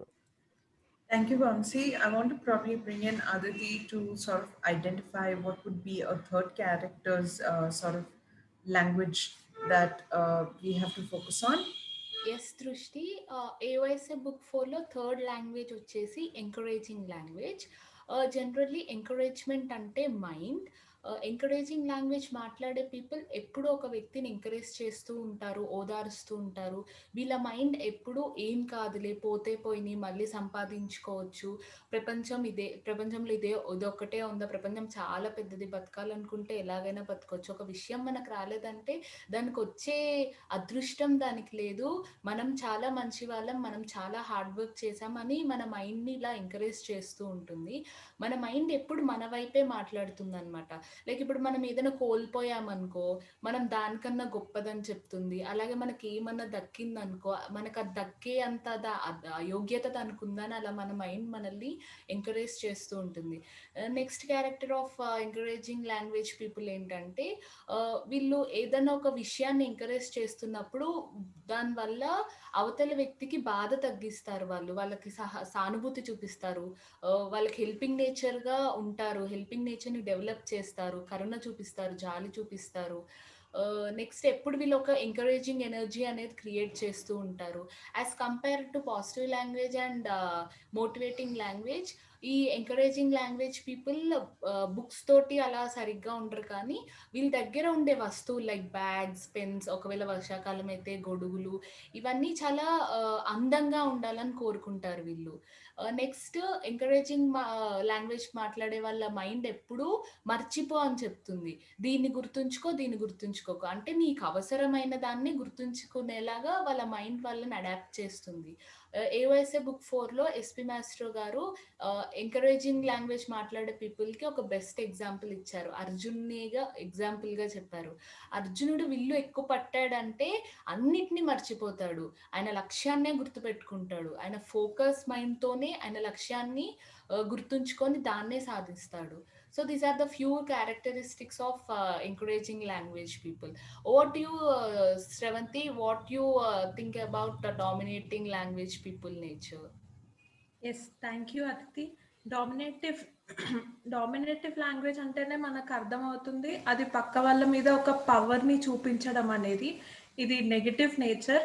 Dominative language అంటే పక్క వాళ్ళ మీద వాళ్ళ పవర్ని చూపించి పక్క వాళ్ళని ఎప్పుడు తగ్గించే విధంగా మాట్లాడేదాన్ని డామినేటివ్ లాంగ్వేజ్ అంటారు. ఇది వాళ్ళకి కానీ అవతలి వాళ్ళకి కానీ ఏ విధంగా ఉపయోగపడదు. కాకపోతే ఏంటంటే వీళ్ళు ఎప్పుడు ఇంట్లో బయట వాళ్ళ ఫ్రీడమ్ కోసం, వాళ్ళ లిబర్టీ కోసం వాళ్ళు ఫైట్ చేస్తూనే ఉంటారు. ఈ డామినేటివ్ లాంగ్వేజ్ పీపుల్ యొక్క దృష్టిలో లైఫ్ అంటేనే ఒక పెద్ద యుద్ధం. వాళ్ళు ఎలా ఉంటారంటే మదర్ ఒక్క మాట అన్నా వాళ్ళ మీద రివర్స్ అయి ఫైట్కి వస్తారు, నన్ను ఎందుకు అన్నో, నేనేం చేశాను అని. ఫాదర్ ఒక మాట అన్నా ఫైట్, సిస్టర్ ఒక మాట అన్నా ఫైట్, ఎవరు ఏది అడిగినా వాళ్ళ మీద రివర్స్ అయిపోవడమే వీళ్ళ నేచర్. సో వీళ్ళు అందరి మీద రివర్స్ అవుతారు కాబట్టి వీళ్ళకి పెద్దగా ఫ్రెండ్స్ కూడా ఎవ్వరు ఉండరు. సో వాళ్ళ కంపెనీనే వాళ్ళు ఇష్టపడతారు, సింగిల్గా ఉండడానికే కోరుకుంటారు. అయితే డామినేటివ్ పీపుల్ బేసికల్గానే చాలా లాజికల్గా ఉంటారు. వీళ్ళు ఎప్పుడు నాకు అవసరం ఏంటి, నా భావాలు ఏంటి, నాది ఏంటి అనేది ఆలోచిస్తారు. కాబట్టి లాజికల్ అండ్ సెల్ఫిష్ రెండు ఉంటారు. సో వీళ్ళు ఎప్పుడు వాళ్ళ గురించి ఆలోచిస్తారు కాబట్టి వాళ్ళు అందులో చాలా బ్యాలెన్స్డ్గా ఉంటారు. అయితే డామినేటివ్ పీపుల్ని మనం ఎలా ఐడెంటిఫై చేయొచ్చు అంటే వాళ్ళ బుక్స్ క్యారీ చేసే విధానంతో మనం అర్థం చేసేసుకోవచ్చు. అవసరమైన బుక్స్, అవసరం లేని బుక్స్ అన్నీ క్యారీ చేస్తారు. ఎవరైనా అడిగితే ఇప్పుడు ఇవి ఎందుకు, ఇది నీకు అవసరమే లేదు కదా అని అడిగితే, ఏమో ఎవరికి తెలుసు ఎప్పుడు ఏదో అవసరం వస్తుందో మనకు తెలియదు కదా, అవసరం వస్తే నేను ఎక్కడికి వెళ్ళి తీసుకొచ్చుకోవాలి అనే టైప్ మెంటాలిటీ ఉంటుంది వీళ్ళకి. సో వీళ్ళు గుంపెడు బుక్స్ మోస్తారు. ఎందుకు అంటే ఏమో తెలియదు ఎప్పుడేమో అవసరం వస్తుందో అంటారు. వీళ్ళు చిన్న వాటిని చాలా క్లియర్గా అర్థం చేసుకోగలరు, కానీ పెద్ద విషయాల్ని అస్సలు అర్థం చేసుకోలేరు. ఇందులో మనం చూసుకున్నట్టయితే మాస్టర్ చాలా క్లియర్గా ఎక్స్ప్లెయిన్ చేశారు. One of the example for dominative languages దుర్యోధనుడు. అందులో ఆయన చెప్తాడు, నేను ఒక్క పంచపాండవుల విషయం పక్కన పెడితే నేను చాలా అమాయకుడిని, వాళ్ళు నాకు ఎక్కడ అన్యాయం చేస్తారో అని చెప్పి నేను అలా డామినేట్ చేయాల్సి వచ్చింది అని చెప్తారు. అంటే వాళ్ళ ముందు అన్ని అలాంటి సిచ్యువేషన్సే ఉంటాయి, వాళ్ళు చాలా లాజికల్ కాబట్టి అలా డీల్ చేస్తారు అంతే. సో డామినేటివ్ పీపుల్ ఎప్పుడు చాలా వాళ్ళు అవతల వాళ్ళని ఎలా అన్యాయం చేస్తారో అనే భయంతో వాళ్ళు అలా డామినేట్ చేస్తారు. లేకపోతే వాళ్ళు చాలా హంబుల్గా, పీస్డ్గా, లవ్వింగ్గానే ఉంటారు. ఇప్పుడు మనకు ఎవరైనా ఇష్టం అనుకో, వాళ్ళ మీద మనం డామినేషన్ చూపించాం, చాలా ఫ్రెండ్లీగా ఉంటాం. ఎవరైనా మనకు అన్యాయం చేస్తారేమో, వాళ్ళు మనల్ని తొక్కేస్తారేమో అనే భయం ఉన్నప్పుడు మనం కొంచెం డామినెంట్గా, కొంచెం ఒక లాగా మెయింటైన్ చేస్తాం అన్నమాట. So this is little characteristics about dominative language. Yeah, over to you, దృష్టి. Wow, I honestly did not know there were so many, but I think that is the beauty of these discussions and going through these books. Friends, it's been fantastic. I think we've come to an end of the part 2 of the book as well, but not to worry, we have series of these book discussions that are going to come up, because that's the kind of set of videocast series that we have planned for you. I hope you guys have enjoyed this book discussion. You can subscribe to Youth AUYSA and all the social platform channels that we have. really want to thank every single person who spent time today and spoken about different aspects of the book. I hope it's been very helpful for you. You can really learn a lot just by listening to this, and I hope you make use of it as well. We're going to discuss more in more of the videocast series that are upcoming. So once again, thank you so much for joining us, and I welcome you all again for our next session. Thank you so much. Take care, everybody. And దృష్టి and upcoming programme ఉంది, దాని గురించి few details చెప్తారా? Absolutely. I wanted to share that from the March 11th, from March 12th, 13th, 14th, we have an IAUISA program in person that is happening. We've released the posters for it in all our social media platforms. Please feel free to access that, and you will see the address. You will understand the flow of events that are happening. It is part of the Lead the Future program that we've been doing as a videocast series, but then the actual Lead the Future sessions will happen. Apart from this, it'll happen again in March, but this is an in-person session, right? So you can definitely make sure you take the membership online, right? That is what is important. You make sure you are subscribing to all the social platform channels to stay updated and find more information that is there on these platforms, and make use of an in-person session with our SP Maestro as soon as possible. Please feel free to share your comments. Please feel free to share your queries. We will always answer these things that is there on the YouTube channels or any social media platform for that matter. Thanks again, folks. Sindhu, have I covered everything? Do you want to add anything more? All right. Great. Thank you so much. Bye, everybody. Take care. Thanks for joining in again. Bye, Drishti.